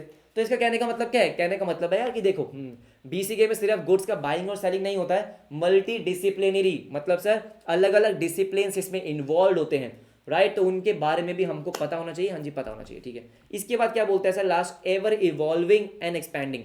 एवर इवॉल्विंग का मतलब क्या होता है? कि चेंज हो रहा है। बीसीके जो बिजनेस की नॉलेज है वो चेंज हो रही है। क्यों? 10 साल पहले अगर मैं बिजनेस की बात करता था तो वो सिर्फ और सिर्फ फिजिकल मोड में था। किस में था? फिजिकल मोड में, कि आपने अगर कुछ बेचना है तो आपको एक शोरूम ओपन करना पड़ेगा, एक आउटलेट ओपन करना पड़ेगा, बिल्कुल सही बात है, राइट? लेकिन आज की डेट में क्या है सर? आज की डेट में सब कुछ ऑनलाइन हो रहा है। आप ऑनलाइन सेलिंग कर सकते हो, ऑनलाइन बाइंग और सेलिंग कर सकते हो, इवॉल्व हो रहा है, एक्सपैंड हो रहा है, क्योंकि भाई ऑनलाइन आपका आ चुका है, हाँ जी सर। जितनी भी ये टेक्नोलॉजीज हैं उसकी वजह से आप अपना बिजनेस एक्सपैंड कर पा रहे हो। इसलिए जो बीसीके है वो बीसीके भी एक्सपैंड हो रहा है। बीसीके में जो नॉलेज होती है सर वो बहुत ज्यादा अब हो गई है। आपको अपनी नॉलेज को अपडेट करना पड़ेगा, you have to be up to date to the knowledge, क्योंकि जो चीजें आज हो रही है वो पहले नहीं थी। सर पहले हमने नहीं पढ़ा था कि भाई यूपीआई, पेटीएम, ये सब चीज़ें, ऑनलाइन बाइंग और सेलिंग हमने नहीं पढ़ा था। ब्लॉकचेन के बारे में पहले हमको नहीं पता था सर। आर्टिफिशियल इंटेलिजेंस के बारे में हमको नहीं पता था, लेकिन आज है और वो बिजनेस में इनकॉर्पोरेट हो रहा है। देखो ध्यान से, कह रहे बीसी के domains are ever evolving and expanding. बिल्कुल सही बात है सर। अगर आप कोई भी शॉपिंग ऐप यूज करते हो तो उसमें आ चुका है सर किसका, एआई का इंटीग्रेशन। सर अगर जैसे मैं कल Myntra यूज कर रहा था तो Myntra में क्या आ गया, Myntra में आ गया कि अब आपको एआई यूज कर सकते हो। एआई का मतलब क्या है कि लेट्स से कि बस आपको चाहिए कुछ शॉपिंग करनी है और आपने वहां पे क्या डाला कि मुझे लेट्स से किसी एनुअल फंक्शन के लिए ड्रेस चाहिए। अब आपको कोई ड्रेस का नाम डालने की जरूरत नहीं है, आप सिंपली डालो कि भाई something to wear on annual function, तो आपके पास सर क्या आ जाएंगे, ऑप्शंस आ जाएंगे। क्या ये पहले था? नहीं था। मतलब इतने तेजी से वो इवॉल्व हो रहा है। बात समझ रहे हो आप? देखो बीसी के domains are ever evolving and expanding. For examples information and communication technology. Sir जो हमारी information and communication technology has introduce several items in the lexicon of BCK. Lexicon का मतलब एक तरीके से टर्मिनोलॉजीज। हाँ जी राइट, कि बीसीके की जो टर्मिनोलॉजीज है उसमें बहुत सारी चीजें ऐड हो गई हैं। जैसे कि 24/7 बेटा, अगर 10 साल पहले आपको लेट्स से रात को 10 बजे कुछ चाहिए, कुछ खाने पीने का चाहिए, क्या आपको मिल जाता था? नहीं सर, रात को 10 बजे तो कुछ खाने पीने का कहीं मिलता था। लेकिन मैं रात को 12 बजे अगर मुझे भूख लग रही है तो मैं स्विगी जोमेटो कर सकता हूँ, आ जाएगा। हाँ सर, अगर रात को 12 बजे आपको मेडिसिन चाहिए, क्या चाहिए? मेडिसिन चाहिए। सिर में दर्द हो रहा है, मेडिसिन चाहिए, क्या आप उसी टाइम मंगवा सकते हो? हाँ जी। बहुत सारी ऐसी फिजिकल भी स्टोर्स हैं सर, फिजिकल स्टोर्स भी हैं जो 24/7 ओपन होती है। ये कॉन्सेप्ट पहले नहीं था। हाँ जी। B2B, business to business. Sir ये जो टर्मिनोलॉजी है, ये टर्मिनोलॉजी अभी आई है, B2B। सर आधे लोग इसको समझ ही नहीं पाते हैं। ये B2B क्या है? Business to business. हाँ जी। B2C, business to customer, BPO। Sir ये जो टर्मिनोलॉजीज आपको दिख रही है, हाँ जी, ये अभी नई नई इंट्रोड्यूस हुई है। नई नई इंफॉर्मेशन एंड टेक्नोलॉजी की वजह से सर ये न्यू टर्मिनोलॉजीज आपकी क्या हो रही है, ऐड हो रही है। बीपीओ का मतलब क्या होता है? Business process outsourcing. इसमें क्या होता है कि आप अपने बिजनेस का कोई भी प्रोसेस आउटसोर्स कर सकते हो। जैसे बहुत सारे लोग क्या करते हैं, बहुत सारे लोग जो कस्टमर केयर सर्विसेज होती है, आपने किसी कंपनी से कोई प्रोडक्ट बाय किया, हाँ जी, आपको उसमें कुछ कंप्लेन है, तो आप जहां पे वो कॉल करते हो सर, जो आपका हेल्पलाइन नंबर होता है, वो फंक्शन कंपनी क्या कर देती है, आउटसोर्स कर देती है। आउटसोर्स कर दिया, हाँ जी, किसको? बीपीए को। तो बीपीओ एक ऐसी कंपनी हो गई है जो बेसिकली बहुत सारी अलग अलग कंपनीज के लिए क्या कर रही है सर, काम कर रही है। ऐसा भी बहुत सारा होता है कि बहुत बड़े बड़े जो सीए फर्म्स हैं सर, बहुत बड़े बड़े सीए फर्म्स हैं, बहुत बड़ी बड़ी कंपनीज हैं, वो जो छोटे मोटे काम हैं सर, मान लो किसी छोटी कंपनी की अकाउंटिंग करनी है या नॉर्मल एक सैलरी स्लिप बनानी है, तो ये हम क्या कर देते हैं, आउटसोर्स कर देते हैं। अच्छा हाँ जी, बिल्कुल सही, क्या कर दिया सर, आउटसोर्स कर दिया। हाँ जी, आउटसोर्स कर दिया, तो that is called BPO. Okay, कह रहे हैं an important aspect of this evolution, हाँ जी, is the decline and demise of old businesses. क्या कह रहा है? कह रहा है अब हो क्या रहा है, क्योंकि इतनी सारी नई चीजें आ रही है तो पुरानी चीजें क्या हो रही है सर, डिक्लाइन हो रही है। जितना पहले आप फिजिकल शॉपिंग करते थे, हाँ जी, फिजिकल स्टोर्स पे विजिट करते थे, अब उतना नहीं होता है सर। मेरे साथ तो बिल्कुल भी नहीं होता है, राइट। मैं बहुत ही कम जाता हूँ, जो भी चीज़ें ऑनलाइन मंगवा ली। यस सर, फोन लेना है, लैपटॉप लेना है, कैमरा लेना है, कुछ भी लेना है सर, सब कुछ ऑनलाइन है। हाँ जी, सब कुछ ऑनलाइन है। तो क्या बोल रहा है, इस इवोल्यूशन से, इस चेंज से क्या हो रहा है, decline and demise of old business and old veg of doing business. हाँ जी, बिल्कुल सही बात है। अगर आप अप टू डेट नहीं रहे तो आप क्या हो जाओगे सर, आउटडेटेड हो जाओगे। अगर आप मान लो, अगर आप ऐसा बिजनेस हो जो क्या बोल रहे हो कि मेरे पास पेटीएम नहीं है, मेरे पास यूपीआई नहीं है, बेटा कस्टमर के पास कैश ही नहीं होता है। मैं मजाक नहीं कर रहा हूं, अगर मैं कहीं बाहर घूमने भी जाता हूं दोस्तों के साथ, तो मेरे पास आजकल मेरा वॉलेट होता ही नहीं है, मेरे पास कैश ही नहीं होता है। हाँ जी, मेरे दोस्तों में से सिर्फ एक ही लोग के पास होता है, एक बंदे के पास कैश होता है कि इन केस अगर कहीं पे यूपीआई वर्क नहीं किया या कुछ भी हो गया तो कैश है। कैश होता ही नहीं है आज की डेट में। मेरे ख्याल से बहुत सारे लोग के साथ ऐसा होता है कि वो कैश को कैरी नहीं करते हैं। तो अगर आपका ऐसा बिजनेस है जो आप टेक्नोलॉजी को अडॉप्ट नहीं कर रहे हो, तो आप तो बेटा बाहर ही हो जाओगे। अच्छा ठीक है, राइट। तो कह रहे these changes may be aided और इम्पेडेड। इसका मतलब क्या है, सपोर्टेड। एडेड का मतलब क्या हो गया, supported by changes in the technology, society, economy. Sir ये जितने भी चेंजेस हो रहे हैं, हाँ जी सर, ये क्यों हो रहे हैं, टेक्नोलॉजी में चेंज हो रहा है, सोसाइटी इकोनॉमी में चेंज हो रहा है। सोसाइटी में चेंज कैसे हो रहा है, मुझे बताओ। आज किसी के पास टाइम नहीं है।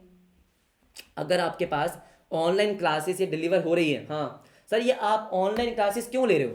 क्या आपके पास ऑफलाइन सेंटर्स नहीं थे ना, आपके आसपास ऑफलाइन क्लासेस थी ना, लेकिन यहाँ पे आपका टाइम बच रहा है। सर मे बी शायद थोड़ा सा कॉस्ट इफेक्टिव होगा, हाँ, मे बी क्वालिटी जो भी है, हाँ, तो क्या है सर, अब सोसाइटी इन चीज़ों को अडॉप्ट करने लग गई है। सर पहले अगर मैं बात बताऊं तो मेरे घर में जब मैं ऑनलाइन चीज़ें मंगवाता था तो मेरे पेरेंट्स बोलते थे क्या ऑनलाइन मंगवा रहा है, पता नहीं कैसी क्वालिटी का होगा, पता नहीं कैसा होगा, ये सुनो ऑनलाइन क्या ही अच्छा आएगा, महंगा आएगा, बेकार आएगा, जो भी है। सर पहले ऐसा बोलते थे, लेकिन अब क्या होता है, अब जब भी कोई सेल आती है तो पेरेंट्स बोलते हैं, क्या बोलते हैं, अरे यार हन्नी वो देख ले यार, आ रहा है क्या वो सस्ता सस्ता आ रहा है ऑनलाइन अरे वो मंगवा ले वो मंगवा ले वो मंगवा ले। अरे ऐसा ही होता है क्या? हाँ ऐसा ही होता है। ऐसा ही तो होता है कि अब घर वाले बोलते हैं कि भाई वो मंगवा लो वो मंगवा लो वो मंगवा लो, ऑनलाइन देख लो उसको, हाँ जी आ रहा होगा वो, जल्दी से मंगवा लो। सर ऐसे ही तो होता है, हाँ जी ऐसा ही होता है, राइट। तो इसका मतलब क्या है, सोसाइटी भी इवॉल्व हो रही है। जो सोसाइटी पहले इस टेक्नोलॉजी को पहले नहीं अडॉप्ट कर रही थी वो अडॉप्ट कर रही है। किसी के पास टाइम नहीं है, किसी के पास टाइम नहीं है। सर हमको खाना बनाने का टाइम नहीं है, फटाफट से स्विगी किया, आधे घंटे में खाना आ गया। बात समझ में आ गई एवरीबडी? ये सुनो ठीक है। कह रहे collectively referred to as business environment. मुझे बताओ बेटा, क्या हमने बिजनेस एनवायरनमेंट के बारे में पढ़ा है? बिल्कुल पढ़ा है। बिजनेस एनवायरनमेंट का मतलब क्या होता है सर? बिजनेस एनवायरनमेंट का मतलब होता है कि एक्सटर्नल फैक्टर्स जो आपके बिजनेस को इंपैक्ट करते हैं। बिल्कुल सही। तो changes in the technology, technology में चेंज होना, सोसाइटी में चेंज होना, इकोनॉमी में चेंज होना, क्या ये आपके बिजनेस को इंपैक्ट करता है? बिल्कुल इंपैक्ट करता है। अगेन क्या इसमें कुछ भी याद करने की कोई चीज है? नहीं रे, कुछ भी नहीं है इसमें। New products and services and even ways of doing business are changing every single day. ये तो आपको दिख रहा है, हाँ जी। कह रहे e commerce, social media, marketing करने का जो तरीका है वो इतना चेंज हो गया है, हाँ जी। Artificial intelligence etcetera have change the way of how business is done. बिल्कुल सही बात है। कह रहे thus we need to stay updated and develop the capabilities to learn, unlearn, relearn. हाँ, जो चीजें पहले पढ़ी थी वो आउटडेट हो गई है, उसको भूल जाओ, अनलर्न, नई चीजों को पढ़ो, रीलर्न। हाँ जी, तो काफी चीजें आपको क्या करनी पड़ेंगी सर? पढ़नी पड़ेंगी। जब वो आउटडेटेड हो जाएंगी तो उनको भूलना पड़ेगा, नई चीजें पढ़नी पड़ेगी। हाँ ऐसा ही आपको करना पड़ेगा ताकि आप क्या रहो सर, अप टू डेट रहो। तो इसका मतलब क्या है? इसका मतलब जो हमने पढ़ा इसमें कुछ भी नहीं था। हाँ जी, आपको मेन चीजें क्या ध्यान रखनी है कि बीसीके वास्ट होता है, हाँ जी, इक्लेक्टिक होता है, मल्टी डिसिप्लिनरी होता है, हाँ जी, और आपका क्या है, इवॉल्विंग है और एक्सपैंडिंग है। अंदर तो कुछ भी नहीं है सर, उसके अंदर का जो कंटेंट है वो कुछ भी नहीं है। हाँ जी, वो कुछ भी नहीं है, बहुत सिंपल सिंपल चीजें हैं, राइट एवरीबॉडी। उसके बाद एक पैराग्राफ आपका आता है क्या, importance of BCK for chartered accountants. अरे बाबा रे बाबा, कह रहे हैं चार्टर्ड अकाउंटेंट्स के लिए बीसीके इंपॉर्टेंट क्यों है? अच्छा मुझे बताओ बेटा, बिना पढ़े हम सोचते हैं कि चार्टर्ड अकाउंटेंट्स के लिए बीसीके इंपॉर्टेंट क्यों है। जैसे मैंने आपको बोला कि आप क्या करने वाले हो sir, chartered accountant directly business से डील करने वाले हैं। या तो वो खुद बिजनेस करने वाले हैं या वो किसी बिजनेस में जॉब करने वाले हैं, मतलब किसी कंपनी में जॉब करने वाले हैं। बिल्कुल सही बात है, ये सुनो, या खुद की प्रैक्टिसिंग फर्म ओपन करेंगे, जो भी होगा। हाँ जी सर, कहीं ना कहीं डील तो बिजनेस से ही करेंगे, डायरेक्टली बिजनेस से डील होगा। हाँ, तो बिजनेस के बारे में पता होना चाहिए। लेट्स से आप किसी कंपनी में जॉब कर रहे हो सर, क्या कर रहे हो, आप किसी कंपनी में जॉब कर रहे हो। अच्छा, आप वहां पे ऑडिट कर रहे हो। ऑडिट का मतलब आपको पता है? यस सर, कि जो भी उनकी फाइनेंशियल रिपोर्टिंग है, अकाउंटिंग है, उसको चेक करना। तो भाई उसको चेक करने के लिए आपको उस बिजनेस की पूरी नॉलेज होनी चाहिए कि उसके ऑपरेटिंग एक्सपेंसेस क्या होते हैं, उसका रेवेन्यू क्या है, डायरेक्ट रेवेन्यू क्या है, इनडायरेक्ट क्या है। हाँ जी, ऑपरेटिंग नॉन ऑपरेटिंग तभी पता होंगे जब आपको उसके बिजनेस के बारे में पता होगा। बिल्कुल सही बात है। तो जब तक आपको उस बिजनेस की प्रॉपर थोरो नॉलेज नहीं होगी तब तक आप उसका ऑडिट कैसे करोगे।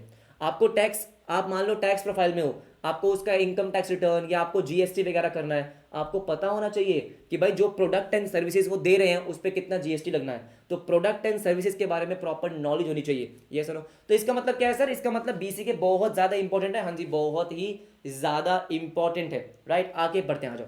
कह रहे थे chartered accountants are the custodians of national resources. ओए होए सर, ओए होए होए, क्या बोल रहा है? कह रहे chartered accountants are the custodians of nation's resources.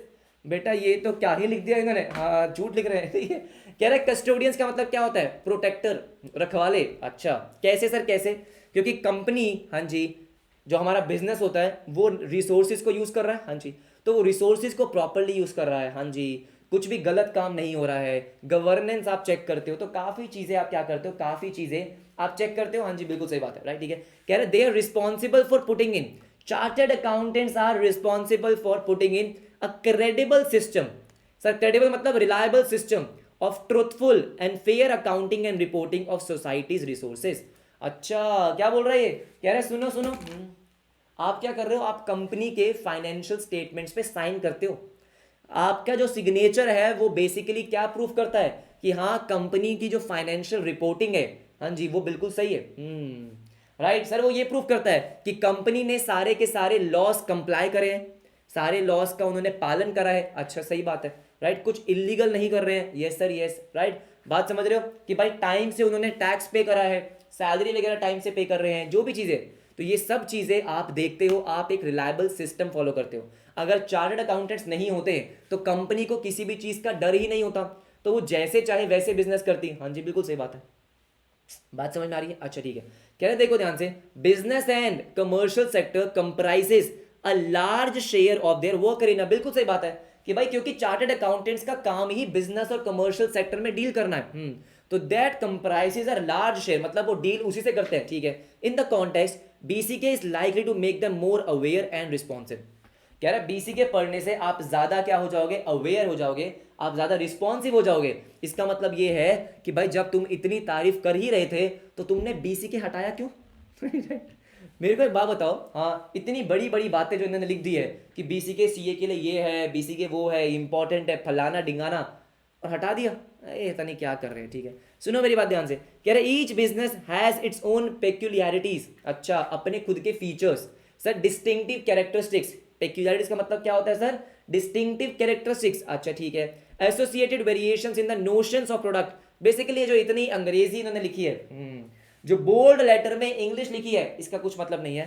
कह रहा है हर बिजनेस की अपनी डिस्टिंक्टिव फीचर्स होते हैं। हाँ जी, उनका नोशन, नोशन का मतलब क्या होता है? आइडिया। हाँ, उनके प्रोडक्ट का एक अलग उनका आइडिया होता है, उनका काम करने का तरीका अलग होता है, उनका स्टॉक अलग हो सकता है, रेवेन्यू उनका अलग होता है क्योंकि वो अलग चीज बेच रहे हैं। तो क्या बोल रहे हैं? कह रहे हर बिजनेस अपने आप में एक अलग चीज होती है। बिल्कुल सही बात है। कह रहे फॉर एग्जाम्पल एफएमसीजी की बात करते हैं। अब देखो, अगर आप एफएमसीजी नहीं पढ़कर आते तो आपको पता कैसे चलता कि एफएमसीजी क्या होता है? चैप्टर 6 में पढ़कर आया ना। क्या बोल रहे हैं? FMCG, fast moving consumer goods, जो आपके क्या होते हैं? मुझे बताओ बेटा, एफएमसीजी में इंपॉर्टेंट चीज क्या थी? मैं कैसे आइडेंटिफाई करता हूं कि ये एफएमसीजी प्रोडक्ट है? बताओ बताओ बताओ, देखिए जरा कितना याद है आपको। एवरीबॉडी फटाफट से बताओ। बहुत ही बढ़िया सर। लो प्राइस, स्मॉल यूनिट प्राइस और आपकी लार्ज क्वांटिटीज। बहुत बढ़िया, बहुत बढ़िया, फैंटास्टिक। ठीक है, ऑलराइट, वो हमारा एफएमसीजी हो गया। ठीक है, कह रहा है FMCG business pertains to manufacture distribution. जैसे अगर हम एफएमसीजी की बात करते हैं, है ना सर, एफएमसीजी की बात करते हैं तो वहां पे क्या होता है कि बहुत लार्ज क्वांटिटीज में आप मैन्युफैक्चर कर रहे होते हो। हाँ जी, उसको डिस्ट्रीब्यूट करना, सेल करना, सिंपल सी बात है। राइट, वो आपका एफएमसीजी हो गया। ठीक है, पर्सनल केयर हो गया, ग्रोसरी, बेकरी, ये सब चीजें आपके क्या है? एफएमसीजी। ब्रेड्स, ये दूध, ब्रेड, ये सब चीजें आपकी क्या हो गई सर? एफएमसीजी प्रोडक्ट होगी। ठीक है, होम केयर प्रोडक्ट्स वगैरह, डिओड्रेंट्स वगैरह। ठीक है, सच एज सोप्स, डिटर्जेंट्स। हाँ जी, ये सब चीजें। कह रहे हैं एफएमसीजी बिजनेस में ये सब चीजें होती है। अरे हमको पता है ये सब चीजें होती है। ठीक है, ऑलराइट। कह रहे the chartered accountants can easily develop notions, notions का मतलब आइडिया, ऑफ कॉस्ट। अगर ये एफएमसीजी प्रोडक्ट है तो आपको ये आइडिया लग जाएगा कि इसकी कॉस्ट क्या है, मतलब इसको बनाने में कितना खर्चा हो रहा है, क्योंकि आपने मैन्युफैक्चरिंग के बारे में पढ़ रखा है। हाँ जी सर, उनकी इन्वेंट्री क्या है, रेवेन्यू क्या है, प्रॉफिट क्या है। लेकिन ये एफएमसीजी हो गया। लेकिन अगर मैं बात करता हूँ सर्विस इंडस्ट्री की, होटल इंडस्ट्री की, सर किसकी बात करते हैं? होटल्स और रेस्टोरेंट्स में उनका बिजनेस करने का तरीका अलग है सर, उनकी इन्वेंट्री अलग है। हाँ जी, उनका रेवेन्यू रिकॉर्ड करने का तरीका अलग है। एफएमसीजी में क्या है? आपने सामान बेचा, गुड्स सेल करी, आपकी सेल हो गई। सर होटल इंडस्ट्री में बहुत कॉम्प्लिकेट होता है। आपको अपना रेवेन्यू रिकॉर्ड करना, क्योंकि आपने रूम दे रखा है रेंट पे। हाँ, तो उसको कब आपने अपना रेवेन्यू रिकॉर्ड करना है, आपका खर्चा क्या है, तो दुनिया भर की चीजें होती है। ठीक है सर, ठीक है। कह रहे हैं hotels and restaurants these notions change. हाँ राइट, ठीक है। Moreover in addition to certain common laws. Common laws का मतलब क्या है कि कुछ लॉज है जो कॉमन है, जैसे इनकम टैक्स एक्ट इन दोनों पे लगेगा, जीएसटी दोनों पे लगेगा। हाँ, अलग अलग लगेगा लेकिन लगेगा। ऐसे ही अलग अलग और भी लॉज हैं जो स्पेसिफिक होते हैं, जो सिर्फ होटल इंडस्ट्रीज पे लगते हैं। अच्छा हाँ जी, बिल्कुल सही, जो सिर्फ एफएमसीजी पे लगते हैं। हाँ, ऐसे बहुत सारे लॉज होते हैं। तो क्या बोल रहा है? All businesses are subject to, अच्छा, subject to a host of laws specific to it. एक होता है जो कॉमन लॉज है, आपका इनकम टैक्स का हो गया, आपका कंपनीज एक्ट हो गया। हाँ जी, बिल्कुल सही बात है। आपका जीएसटी हो गया, ये कॉमन लॉज है कि सारे बिजनेस पे एप्लीकेबल होंगे। लेकिन कुछ स्पेसिफिक लॉज भी होते हैं। All right, understanding business and its complexity is of utmost importance to the work as a valuable contributor. मुझे बताओ, क्या बेटा ये दोबारा कहानियां बोल रहा है? कुछ नहीं बोल रहा। हाँ, कह रहा है कि भाई बिजनेस को समझना, बिजनेस को समझना, उनकी कॉम्प्लेक्सिटी को समझना is of utmost importance to work as a valuable contributor to the economy in any form as a service of chartered accountant. कहानियां ही तो है कि भाई बिजनेस को सब क्या, ये बहुत जनरल बातें नहीं है, बहुत जनरल बातें, बहुत ही ज्यादा जनरल बातें, हाँ जी बहुत ही ज्यादा जनरल बातें, कि बोल रहा है कि भाई बिजनेस को समझना आपके लिए बहुत इंपॉर्टेंट है, उसकी कॉम्प्लिकेशन समझना, उनका कॉस्ट का स्ट्रक्चर समझना, उनका बिजनेस मॉडल समझना, ये आपके लिए बहुत इंपॉर्टेंट है ताकि आप उस बिजनेस पे काम कर सको, ठीक है। The chartered accountant shall be able to conduct the audit diligently, properly, logically, अच्छा, टेक डिसीजंस, क्या सही है क्या गलत है, strategies, make plans, budgets, work closely with various business teams. सिर्फ कहानियां है बेटा, ठीक है। Only when they understand the nuances, nuances का मतलब होता है छोटी छोटी चीजें of the business, they can add value to their work. तो इसका मतलब क्या है, पूरे पैराग्राफ का अगर मैं आपको एक लाइन में कंक्लूजन दूं तो ये बोल क्या रहा है सर, ये सिंपल सी बात बोल रहा है, क्या बोल रहा है कि देखो चार्टर्ड अकाउंटेंट्स के लिए बिजनेस को समझना बहुत इंपॉर्टेंट है, बस, ठीक है। सर इसने पूरे पैराग्राफ में क्या यही बोला, हाँ पूरे पैराग्राफ में यही बोला कि भाई सिर्फ इतना ही मतलब है। हाँ अब देखो जैसे कुछ बच्चों ने बोला सर होस्ट ऑफ लॉस का मतलब क्या होता है, बेटा इतना अंग्रेजी में नहीं जाना है। होस्ट ऑफ लॉस का मतलब होता है अलग अलग टाइप के लॉस, अलग अलग टाइप के लॉस जो अलग अलग बिजनेस पे एप्लीकेबल होते हैं। अच्छा ठीक है, अब सुनो मेरी बात ध्यान से एवरीबॉडी। तो इस पूरे पैराग्राफ में क्या बोला गया है कि चार्टर्ड अकाउंटेंट्स के लिए बिजनेस को समझना बहुत ज्यादा इंपॉर्टेंट है, क्यों, क्योंकि वो बिजनेस के साथ क्लोजली काम करते हैं। तो बिजनेस की कॉम्प्लिकेशंस, बिजनेस का बिजनेस मॉडल जो है, रेवेन्यू, सर ये उस पर कौन कौन से लॉ एप्लीकेबल हैं, ये समझना बहुत इंपॉर्टेंट है ताकि वो ऑडिट प्रॉपरली कर पाए, हाँ जी, डिसीजन ले पाए, स्ट्रैटेजी वगैरह सब कुछ चीज़ें। तो पूरे पैराग्राफ में क्या सिर्फ इतना ही है, हाँ इतना ही है, और कुछ भी नहीं है, हाँ जी, और कुछ भी नहीं है। जो चीज़ हाईलाइट करिए बस उतना पढ़ लेना, बस इसको भी पढ़ने की जरूरत नहीं है, हाँ जी, सिंपल सिंपल। एवरीबडी मुझे बताओ बेटा, मुझे बताओ क्या किसी को डाउट है। मैं वही तो बोल रहा हूँ, आपकी 11th की बिजनेस स्टडीज जैसी होती थी, हाँ बिल्कुल वैसी है ये। कोई टेक्निकल कॉन्सेप्ट नहीं है कि मेरे को बैठ के समझाना पड़ेगा, कहानियां है बस। जल्दी बोलो जल्दी, तभी मैंने आपको कहा था कि बहुत जल्दी खत्म हो जाएगा। विद इन 15 डेज हम बीसी के प्रॉपरली कंप्लीट करेंगे, समझ के एमसीक्यू सॉल्व करने के बाद। जब मैं चैप्टर पढ़ाऊंगा तो आप सारे एमसीक्यूज आराम से सॉल्व कर पाओगे, टेंशन मत लो। हाँ जी, किसी को डाउट है? खुशी देखी नहीं जा रही थी इनसे स्टूडेंट्स की, जो ये सब्जेक्ट हटा दिया। हाँ बेटा, ये सब्जेक्ट नहीं हटाना चाहिए था, बिल्कुल भी नहीं हटाना चाहिए था। Right everybody, okay okay okay. अब उसके बाद देखो क्या बोल रहा है, उसके बाद बेटा अगेन, अब आप समझ जाओगे कि चैप्टर में एक्चुअली में कुछ नहीं है। इसके बाद बोल रहा है कि देखो, getting convergent with and updating BCK. अब ये आपको बताएगा, क्या बताएगा कि आप अपने बीसीके की नॉलेज को कैसे अपडेट कर सकते हो। सर क्या ये एग्जाम के लिए इंपॉर्टेंट है? 0%, ठीक है। सर ये आपको क्या बता रहा है, देखो देखो देखो, कह रहा है अगर अगर अगर if we do not have a prior background, आपके पास अगर 10+2 में कॉमर्स नहीं था तो, अच्छा, तो कैसे पढ़ोगे आप बीसी के बारे में? अरे कैसे पढ़ेंगे, बताओ बताओ बताओ। हाँ जी right sir, the task indeed seems, अच्छा बहुत बड़ा, at the top of it there is constant dilemma कि कहाँ पे फोकस करें, क्या करें। तो ये आपको क्या बोल रहा है, पता है क्या बोल रहा है कि न्यूज़पेपर्स पढ़ो।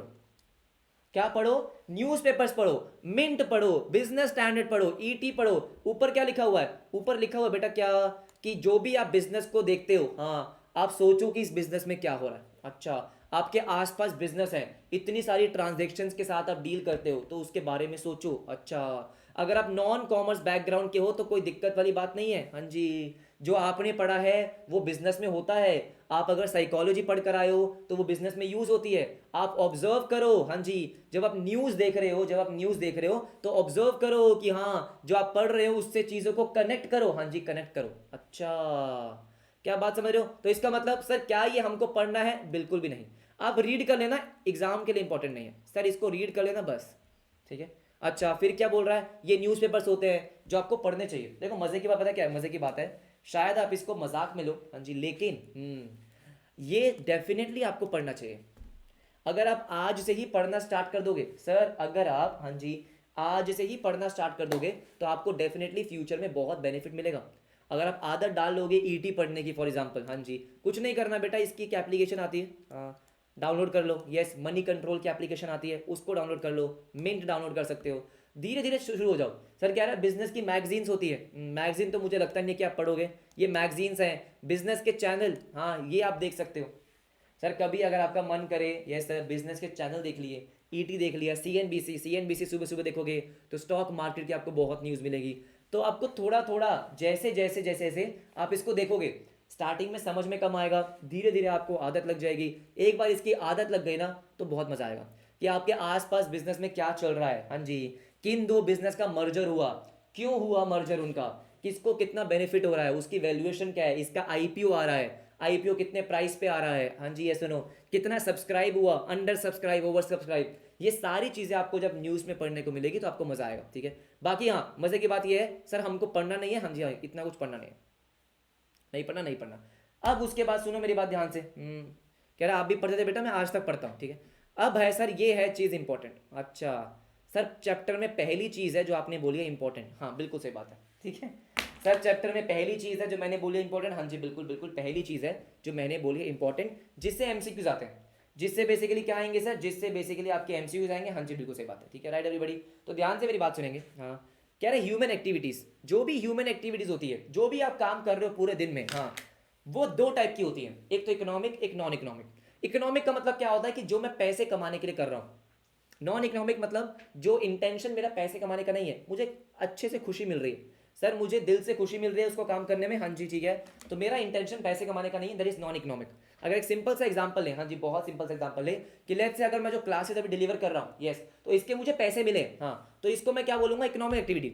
लेकिन लेट्स से अगर मैं यूट्यूब पे पढ़ा रहा हूँ जस्ट बिकॉज मैं चाहता हूँ सारे बच्चे पास हो जाए, हाँ जी, तो यूट्यूब पे मुझे कोई पैसे नहीं मिल रहा है। अब आप बोलोगे यूट्यूब से पैसे मिलते हैं, कोई पैसे नहीं मिलते हैं यूट्यूब से। ठीक है सर यूट्यूब में मुझे क्या मिल रहा है, कुछ नहीं मिल रहा, लेकिन मुझे अच्छा लगता है कि हाँ अगर मैं किसी बच्चे की हेल्प कर पा रहा हूँ, अगर कोई बच्चा मेरे से पढ़ने के बाद अगर पास हो रहा है तो मुझे सच में बहुत खुशी मिलती है, राइट। तो वो क्या हो गया सर, वो हो गया नॉन इकोनॉमिक एक्टिविटी, बिल्कुल सही बात है।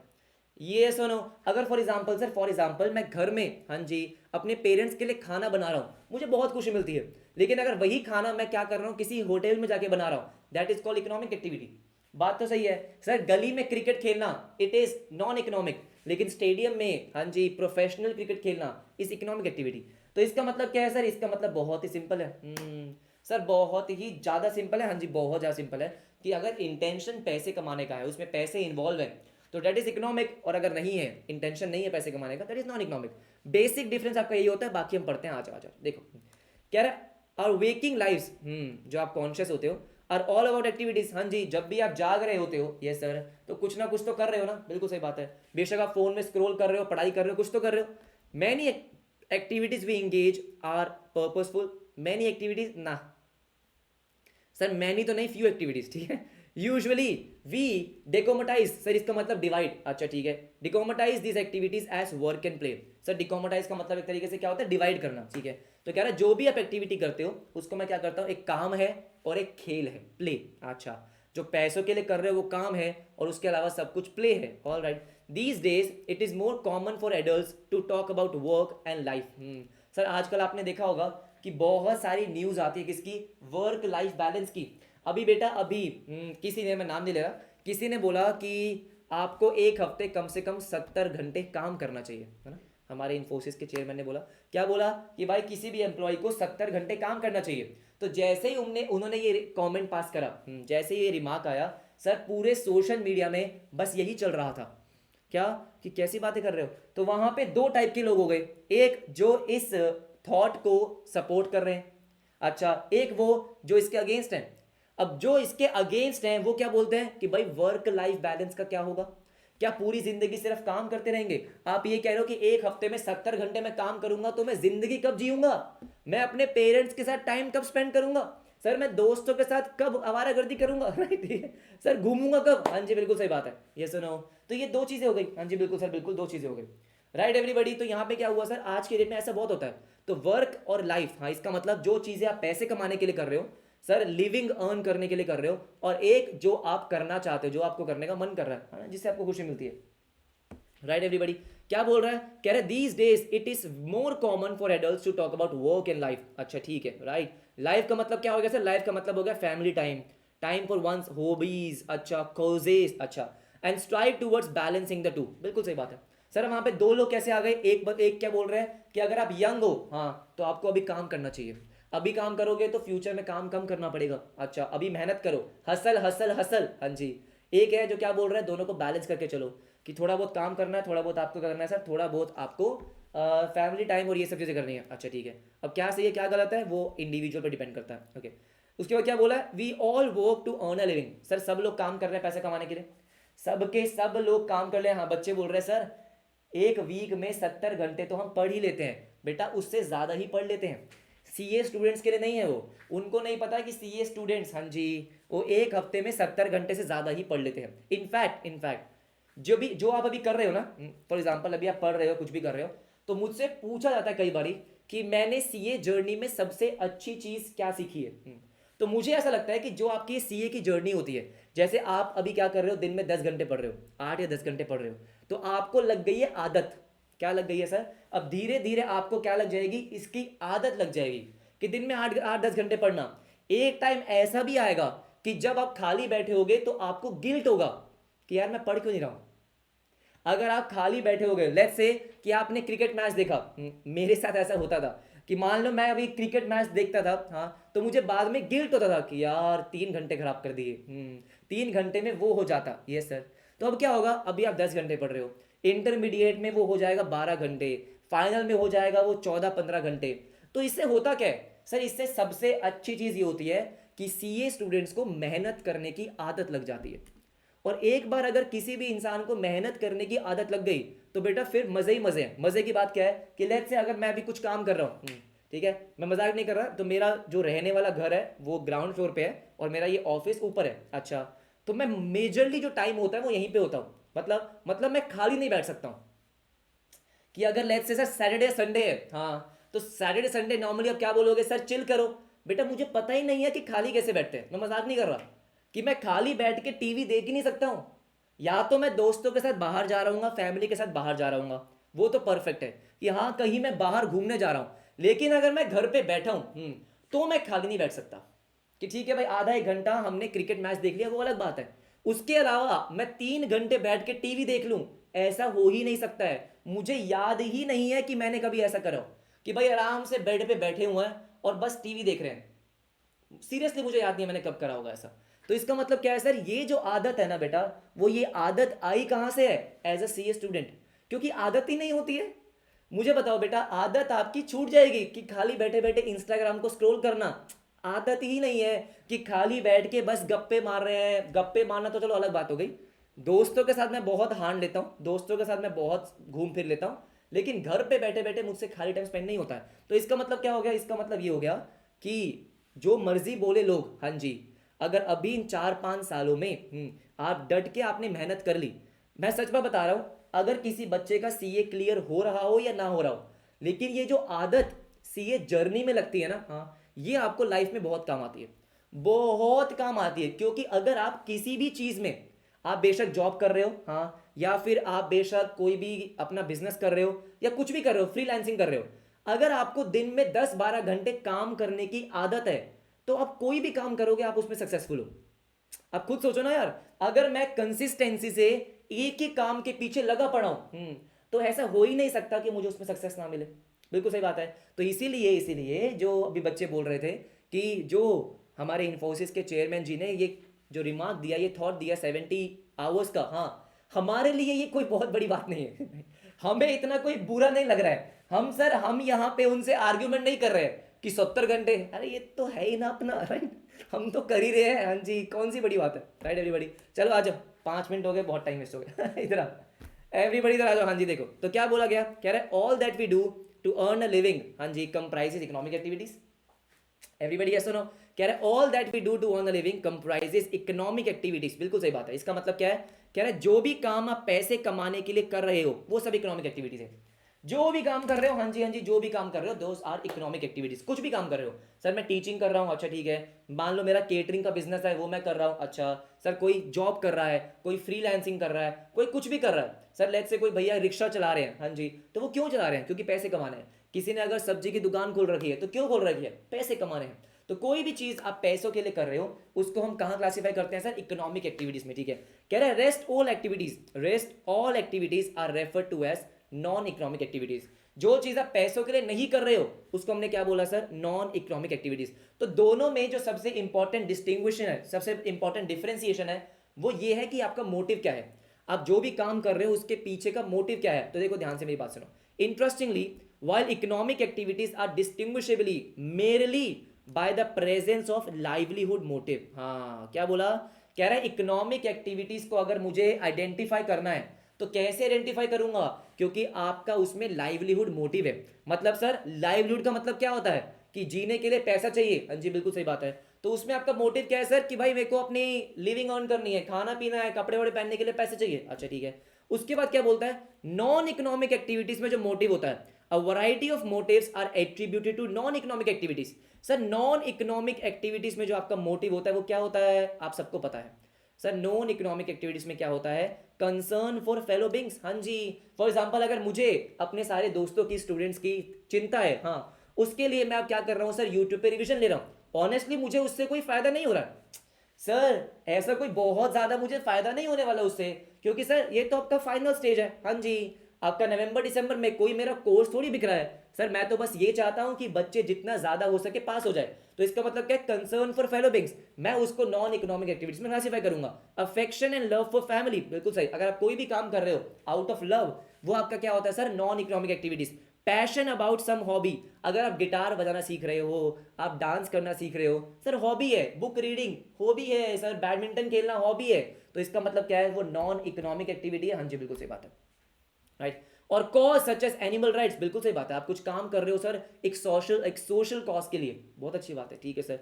Forest, nature conservation, under privilege youth etcetera. तो कुछ भी अगर आप काम कर रहे हो, बेशक वो सोसाइटी के बेनिफिट के लिए हो या आपकी अपनी खुशी के लिए हो, हाँ जी सर, वो सब नॉन इकोनॉमिक एक्टिविटीज में आएगा, क्योंकि उसका जो मोटिव है वो कहीं भी आपका पैसा कमाना नहीं है, ठीक है। उसके बाद क्या बोला sir, very very important from MCQ point of view. क्या बोल रहा है ये, कह रहा है कि economic activities are set to be driven by rationality. MCQ के लिए इंपॉर्टेंट है कि economic activities are set to be driven by dash sir rationality. इसका मतलब क्या होता है कि आप कुछ काम कर रहे हो तो सोच समझ के कर रहे हो। रैशनैलिटी का मतलब क्या होता है कि मैं ये करूंगा तो इससे मुझे क्या मिलेगा, सोच समझ के। सर नॉन इकोनॉमिक एक्टिविटी सोच समझ के नहीं की जाती इतनी कि यार फॉर एग्जांपल, हाँ जी आपका मन कर रहा है आज खाना बनाने का, तो बनाओ यार, बात खत्म। इसमें इतना क्या सोचना, हाँ जी सर इतना क्या सोचना, हाँ मेरा मन कर रहा है कि मैं दिवाली पे अपने दोस्तों को गिफ्ट दूं, इतना क्या सोचना सर, गिफ्ट देना, हाँ जी गिफ्ट देना, बात खत्म। अच्छा ठीक है सर, ये बात तो सही है। मेरा मन कर रहा है बैडमिंटन खेलने का, बैडमिंटन खेलने का मन कर रहा है, उसमें रैशनैलिटी नहीं है कि बैडमिंटन खेलूंगा तो क्या होगा, पैसे तो कमाऊंगा नहीं, वेस्ट, ये सब। अरे ये सब होता है क्या, नहीं।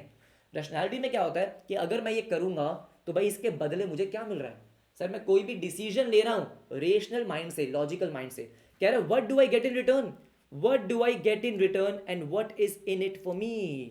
सर ये काम करने से मेरा क्या फायदा होगा, ये क्यों करूं मैं। हाँ जी बिल्कुल सही बात है, राइट। तो economic activities are driven by rationality, yes sir. लेकिन लेकिन लेकिन वही अगर हम नॉन इकोनॉमिक एक्टिविटीज की बात करें, so those are not driven by rationality, those are driven by emotional और सेंटिमेंटल रीजंस।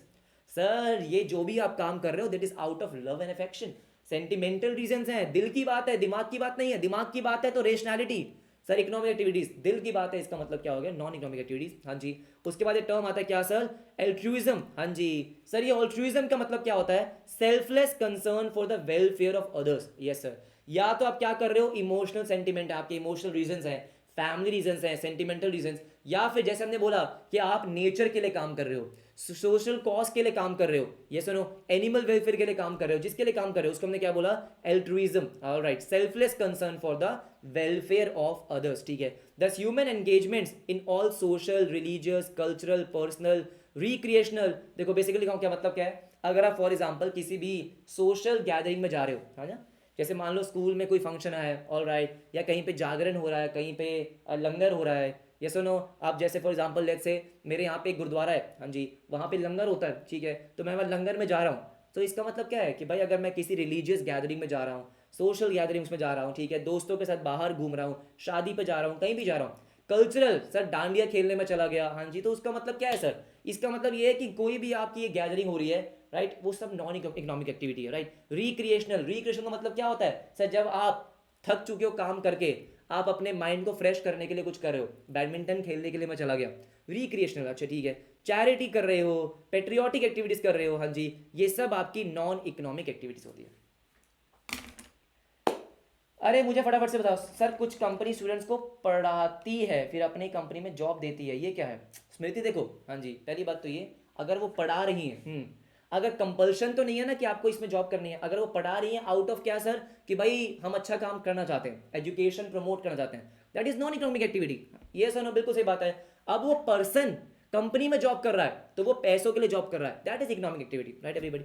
अरे मुझे फटाफट से बताओ क्या इस पूरे पैराग्राफ में किसी को डाउट है? जैसे मैंने बोला बेटा इसको ध्यान से पढ़ना है, इंपॉर्टेंट है, राइट जो चीजें इंपॉर्टेंट है उसको मैं बताऊंगा इंपॉर्टेंट है। एमसीक्यूज कहां से बन सकते हैं, अभी तक जो हमने ऊपर पढ़ा नहीं था इतना इंपॉर्टेंट।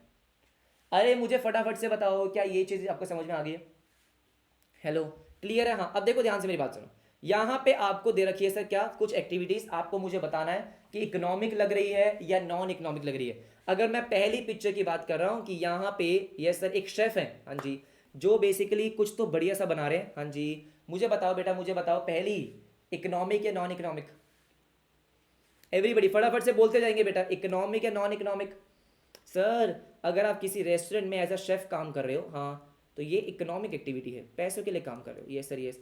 ये सेकंड क्या है सर? सेकंड मुझे लग रही है बेटा कोई स्टॉल है खाने की, हाँ, I think this is role, है ना, चाइनीज रोल समथिंग, हाँ पीछे लिखा हुआ बेटा रोल, लिखा हुआ ना, हाँ लिखा हुआ रोल, देख रहे हो, डबल एग रोल, अच्छा ठीक है। अरे मुझे बताओ second activity sir, this is economic activity,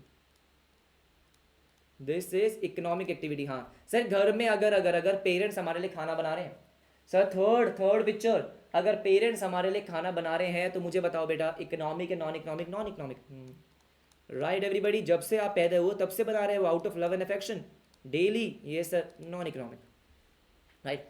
fourth, अरे अरे दोस्तों के साथ कैरम बोर्ड खेल रहे हो तुम अरे ये दिन कहाँ चले गए, अब तो मैं भी नहीं खेलता यार, ठीक है। नॉन इकोनॉमिक फटाफट से बोलो सर, कैरम बोर्ड खेल रहे हो ना आप, हाँ जी, this is non economic activity.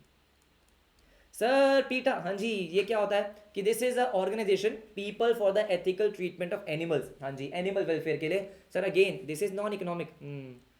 Sir ये एक सोशल कॉज के लिए काम कर रहे हैं, ठीक है, non economic, all right all right. Sir ये फिफ्थ, क्या आपको ये पिक्चर याद आ रही है एवरीबडी?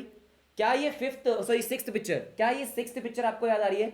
सर एक मूवमेंट हुआ था, क्या ये मूवमेंट का नाम आपको याद है एवरीबडी? हाँ sir, this was Chipko movement. Chipko movement का मतलब था कि भाई वो अपने ट्रीज को कंजर्व कर रहे थे कि भाई हम ट्रीज को नहीं काटने देंगे, दैट वॉज चिपकू मूवमेंट। तो ये बेसिकली क्या है sir, this is again non economic activity, है ना sir, this is non economic activity, हाँ जी बिल्कुल सही बात है, नॉन इकोनॉमिक एक्टिविटी, शाबाश, ठीक है, ऑल राइट एवरीबडी। सर ये देखो किसी का बर्थडे बना रहे हैं, हैप्पी बर्थडे, हाँ जी, शायद से ये ओल्ड एज होम लग रहा है मुझे, जो भी लग रहा है, वहां पे आप किसी का बर्थडे सेलिब्रेट कर रहे हो, कुछ भी कर रहे हो, again this are like a social gathering, sir this is just a social gathering, non economic activity. Sir गुरुद्वारे में लंगर चल रहा है, भंडारा जिसको हम बोलते हैं, लंगर बोलते हैं, हाँ जी, राइट एवरीबडी। अगेन सर यहाँ पे अगेन ये क्या है, नॉन इकोनॉमिक एक्टिविटी। ओहो, आपने देखा होगा बेटा कहीं बहुत ऐसी जगह है जहाँ पे पानी इजली अवेलेबल नहीं होता, तो वहाँ पे लोग क्या करते हैं, मटका भर के रख देते हैं, हाँ जी, कि अगर किसी को प्यास लगेगी तो वो पानी पी लेंगे। सर ये क्यों है? ये बाकियों के वेलफेयर के लिए कर रहे हैं हम, है ना, जहाँ पे थोड़ा पानी वानी की थोड़ी कमी होती है, नॉन इकोनॉमिक एक्टिविटी।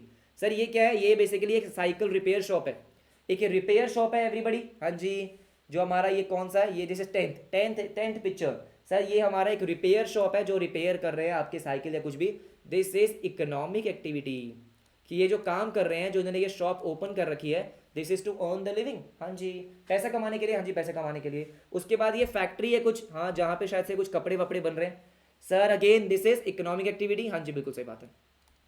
और ये लॉयर, हाँ जी, कोर्ट में जा रहे हैं बेटा दलील देने, मतलब क्या बोलते हैं उसको, आर्ग्यूमेंट रखने, हाँ जी, उसको क्या बोलेंगे sir, again this is economic activity, पैसे मिलेंगे, कोट पहन के जा रहे हो ना, हाँ, इकोनॉमिक एक्टिविटी। मुझे बताओ बेटा क्या ये बहुत ही ज़्यादा आसान था? हाँ बहुत ही ज़्यादा आसान था, क्या ही है इसमें, हाँ जी क्या ही है, लेकिन आपको पता होना चाहिए इकोनॉमिक या नॉन इकोनॉमिक एक्टिविटी क्या होती है, ये सर इकोनॉमिक या नॉन इकोनॉमिक एक्टिविटी क्या होती है, ठीक है। आ जाओ इस पैराग्राफ को खत्म करेंगे, उसके बाद कल कंटिन्यू करेंगे, ठीक है। देखो ध्यान से मेरी बात सुनो, अब एक बहुत इंपॉर्टेंट चीज़, बहुत इंपॉर्टेंट चीज़, हाँ कह रहे हैं, देखो कि हमें पता है कि नॉन इकोनॉमिक एक्टिविटी का मतलब है जहां पे आप जो चीज़ कर रहे हो वो पैसों के लिए नहीं कर रहे हो, आई अंडरस्टैंड दैट, हाँ, लेकिन अ वेरी इंपॉर्टेंट पर्सपेक्टिव कह रहा है जो आपकी नॉन इकोनॉमिक एक्टिविटी होती है, they have an economic dimension. क्या बोल रहा है? Even non economic activities they have an economic dimension. Sir economic dimension का यहाँ पे मतलब क्या है? अब मुझे एक बात बताओ, अगर मैं चाहता हूं, क्या चाहता हूं कि मैं यूट्यूब पे फ्री पे पढ़ाऊं, सर मेरा बहुत मन है कि मैं यूट्यूब पे फ्री पढ़ाऊँ, मैं 12th इस बार पढ़ा पा रहा हूँ। पिछली बार मैंने वादा किया था अपने बच्चों से कि मैं अगले साल 12th को यूट्यूब पे फ्री पढ़ाऊंगा। हाँ जी राइट सर, मैं पढ़ा पा रहा हूँ क्यों? क्योंकि सर मेरे पास बाकी सोर्सेज से पैसे आ रहे हैं। आप बात समझ रहे हो?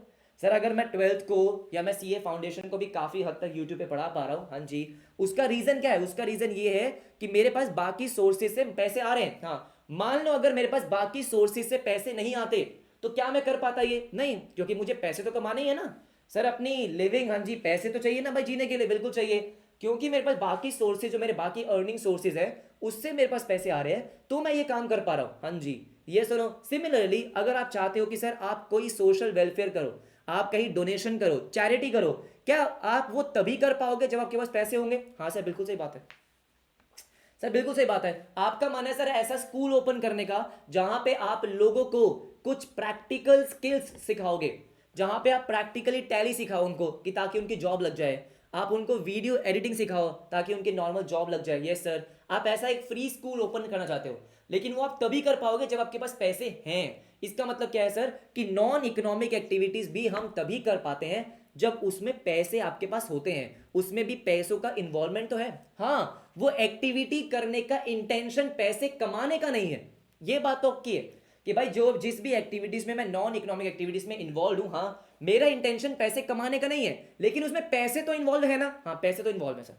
काफी सारी एक्टिविटीज ऐसी हैं जिसमें पैसे इन्वॉल्व है। हाँ जी बिल्कुल, कह रहे as time, money and material resources are needed to make this happen. हाँ, अगर आपको नॉन इकोनॉमिक, फॉर एग्जांपल जैसे गुरुद्वारे में, हाँ जी, अगर जैसे हर वीक हमारे यहाँ पे क्या होता है सर, लंगर होता है, तो वो लंगर तभी हो पाता है ना क्योंकि सर उनके पास डोनेशन आ रहा है। यस सर, उनके पास पैसे आ रहे हैं तभी वो कर पा रहे हैं। हाँ जी बिल्कुल सही बात है। तो देखो, these are needed to make these happen, right, both in terms of large initial expenditure।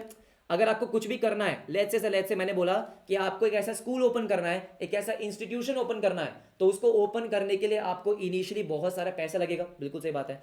As well as their day to day operations and management. तो कहने की बात वही है कि भाई जो आपकी नॉन इकोनॉमिक एक्टिविटीज होती है उसको सर आपको करने के लिए, यस सर राइट, ठीक है, उसको कंटिन्यू करने के लिए आपको चाहिए पैसे। उसमें टाइम लगता है, रिसोर्सेज लगते हैं, मनी लगता है, ठीक है। हाउ एवर, अब देखो ध्यान से क्या बोल रहा है, कह रहे neither the investors nor those who volunteer to work in these activities seek any material gain or regular income from these activities. ओ, क्या बोल रहा है कि ठीक है, इन्वेस्टर मतलब जिसने पैसा लगाया, मतलब जहां से आपको डोनेशन मिला। सर जैसे फॉर एग्जांपल किसी ने गुरुद्वारे में डोनेशन दिया, हाँ, तो वो एक तरीके से इन्वेस्टर हो गया। आपके इंस्टीट्यूशन के लिए कहीं से आपको इन्वेस्टर मिल गया, हाँ, तो ना तो इन्वेस्टर और ना ही उस इंस्टीट्यूशन को रन करने वाले वॉलंटियर्स, उनमें से किसी का भी इंटेंशन पैसे कमाने का नहीं है, उनमें से किसी का भी इंटेंशन मटेरियल गेन का नहीं है। हाँ जी बिल्कुल, बात समझ में आ रही है आपको? ठीक है। In fact the motive or the intent, sir आप जो भी काम कर रहे हो उसके पीछे का मोटिव क्या है, यही सबसे बड़ा डिफरेंशियल फैक्टर होता है इकोनॉमिक और नॉन इकोनॉमिक एक्टिविटी में, कि आपका मोटिव क्या है वो काम करने का। अगर आपका मोटिव पैसे कमाने का है, इकोनॉमिक एक्टिविटी, लेकिन अगर आपका मोटिव पैसे कमाने का नहीं है, नॉन इकोनॉमिक एक्टिविटी, बेशक उसमें पैसे इन्वॉल्व हो, ठीक है। देखो क्या कह रहा है, the motive or the intent behind any activity, the motive or the intent behind any activity, हाँ जी, is such a singularly strong determinant, अच्छा, for the economic and non economic dichotomy. Sir dichotomy मतलब differentiation. हाँ जी, क्या बोला इसने, कह रहा है सबसे बड़ा जो फैक्टर है is the motive or the intent behind any activity is a singularly strong determinant. अकेला ये काफी है ये बताने के लिए कि भाई वो एक्टिविटी इकोनॉमिक है या फिर वो नॉन इकोनॉमिक है, बस। जैसे एनपीओज होते हैं, हमने एनपीओज में क्या पढ़ा कि किसी का भी मोटिव पैसे कमाने का नहीं है, लेकिन क्या उसमें पैसे इन्वॉल्व हो रहे हैं? हाँ जी हो रहे हैं। पैसा आपके पास आ भी रहा है, पैसा आपके पास जा भी रहा है, लेकिन मैं पैसा कमाना नहीं चाह रहा हूं, मेरा इंटेंशन पैसे कमाने का नहीं है। बेटा बहुत कम प्राइस की बात नहीं है, आप अगर आप पैसा कमाने की सोच रहे हो, हाँ, आप ये सोच रहे हो, फॉर एग्जांपल अगर मैं अपनी बात करूं तो अगर मेरा कोर्स का प्राइस कम है क्योंकि मुझे कम प्राइस रखना है, तो इसका मतलब ये नहीं है कि इकोनॉमिक एक्टिविटी नहीं है। सर अगर मैं आपसे पैसे चार्ज कर रहा हूं, हाँ जी, और वो पैसे मैं फिर अपने लिए यूज करूंगा ना, क्या वो पैसे मैं अपने लिए यूज करूंगा? हाँ जी बिल्कुल सही बात है। तो that is a economic activity. उसका मोटिव क्या है पीछे? मोटिव तो आपका पैसे कमाने का है ना, बेशक वो कम ले रहे हो आप चाहते हो कि कंज्यूमर एक्सप्लॉइट ना हो, स्टूडेंट्स एक्सप्लॉइट ना हो, हाँ अच्छी बात है, उसमें आपका एक अच्छा फैक्टर है, हाँ जी राइट, लेकिन वो एक्टिविटी जो आप कर रहे हो वो कमा तो आप कर तो पैसे कमाने रहे हो, ठीक है राइट। देखो कह रहा है दैट इफ से, हाँ जी, if I engage in home cooking, home making, पैसे आप होम मेकिंग मतलब क्या हो गया, होम मेकिंग का मतलब हो गया सर घर पे खाना बनाना, साफ सफाई करना, वो सब चीज़ें, फॉर माई फैमिली, हाँ जी, it would be deemed as non economic activity. Sir वो क्या होगा, नॉन इकोनॉमिक एक्टिविटी, हाँ जी बिल्कुल सही बात है कि भाई अगर मैं अपने घर की साफ सफाई कर रहा हूँ, मैं घर में खाना बना रहा हूँ, मुझे बहुत अच्छा लगता है, हाँ जी, that is non economic activity, ठीक है। If I do so for others for an income, लेकिन अगर मैं यही काम किसी और के लिए करूंगा तो वो मैं पैसे कमाने के लिए करूंगा, ठीक है, ठीक है। The same activity would be deemed as economic activity. तो इसका मतलब इंटेंट क्या है, मोटिव क्या है, हाँ जी। हाउ एवर, हाँ लेकिन देखो लास्ट में लाइन क्या लिख रहा है, कह रहा है लास्ट में लाइन लिख रहा है, देखो बहुत अच्छी लाइन लिखी है इसने, कह रहा है the world needs to understand that if we wish the best minds, hearts and souls to work for the solution of the problems facing the humanity, we must find ways of offering them the best rewards and compensation। इस line में वो काफी कुछ बोल गया। Sir क्या बोल गया, कह रहे देखो हमें पता है कि नॉन इकोनॉमिक एक्टिविटी मतलब जिसमें पैसा, आप पैसा नहीं कमाना चाहते, लेकिन ये बात सच है, the world needs to understand कि अगर आप कोई सोशल प्रॉब्लम को सॉल्व करना चाहते हो या कुछ भी एक बड़ी प्रॉब्लम को सॉल्व करना चाहते हो और आप ये चाहते हो कि प्रॉब्लम सॉल्व करने के लिए आपके पास जो लोग आए वो बेस्ट माइंड, स्मार्ट लोग हो, हाँ जी, दिल के साफ लोग हो, तो आपको सर इन रिटर्न कुछ कॉम्पेंसेशन ऑफर करना ही पड़ेगा। क्योंकि कॉम्पेंसेशन से क्या होगा सर, कॉम्पेंसेशन से उनको क्या मिलेगा सर, मोटिवेशन मिलेगा कि भाई हाँ पैसे मिल रहे हैं। क्योंकि भाई बात तो यह है कि अगर पैसे नहीं मिलेंगे, फॉर एग्जाम्पल, हाँ जी, हम में से ऐसे बहुत सारे लोग होंगे जिसके मन में कभी ना कभी आता होगा यार ये क्या है यार, कितनी सारी प्रॉब्लम्स है दुनिया में, हाँ हमारा मन करता है कि किसी को सॉल्व कर ले, हमारा मन करता है कुछ सोशल वर्क करने का, लेकिन क्योंकि हमें यह भी पता है कि हमें पैसे भी तो कमाने हैं सर, हमारी फैमिली नीड्स भी तो है, हाँ जी बिल्कुल सही बात है, तो कहीं ना कहीं हम वो कर नहीं पाते। फॉर एग्जाम्पल मेरा बहुत मन करता है कि मैं फ्री में पढ़ाऊं, कि भाई मैं पूरा दिन पढ़ा लूं, मैं गवर्नमेंट स्कूल में जहां मर्जी पढ़ा लूं, लेकिन सर वो क्यों पॉसिबल नहीं हो पाता है, क्योंकि पैसे भी चाहिए और वहां पैसे नहीं मिलेंगे सर, पैसे नहीं मिलेंगे, हाँ जी बिल्कुल सही बात है। तो क्या बोल रहे हैं कि अगर आप चाहते हो, हाँ जी right, if we wish the best minds, अगर आप चाहते हो तो सबसे अच्छे लोग, सबसे बेस्ट माइंड्स, हाँ जी, जिनका दिल अच्छा हो, सोल अच्छी हो, to work for the solution of the problems facing humanity. Sir facing humanity का मतलब कि जो भी आपकी पूरी सोसाइटी में प्रॉब्लम हो रही है, बेशक वो क्लाइमेट चेंज की प्रॉब्लम हो, पॉल्यूशन की प्रॉब्लम हो, एजुकेशन की प्रॉब्लम हो, या फिर वो एम्प्लॉयमेंट की प्रॉब्लम हो, कोई भी प्रॉब्लम हो, आप चाहते हो कि लोग उसके लिए काम करें, तो कोई भी फ्री में काम शायद नहीं कर पाएगा, क्योंकि बेटा घर तो चलाना ही है ना, बिल्कुल सही बात है। तो we must find ways of offering them the best rewards and compensation. बात तो सही है, हाँ जी बात तो बिल्कुल सही है। एवरीबडी फटाफट से मुझे बताओ क्या ये पूरा पैराग्राफ आपका समझ में आ गया? एवरीवन जल्दी जल्दी बोलो बेटा, जल्दी जल्दी बोलो, क्या ये समझ में आ गया? क्योंकि इंपॉर्टेंट था, अभी बहुत बचा है। हमारा मेन जो टॉपिक है इकोनॉमिक एंड नॉन इकोनॉमिक, इसी में मैं टाइम लगाने वाला हूँ सर। कल भी हमारा ये थोड़ा बहुत यही कंटिन्यू होगा, लेकिन अभी आज के लिए बहुत है सर। मैक्सिमम 3 से 4 दिन में पूरा चैप्टर डिटेल में कवर हो जाएगा।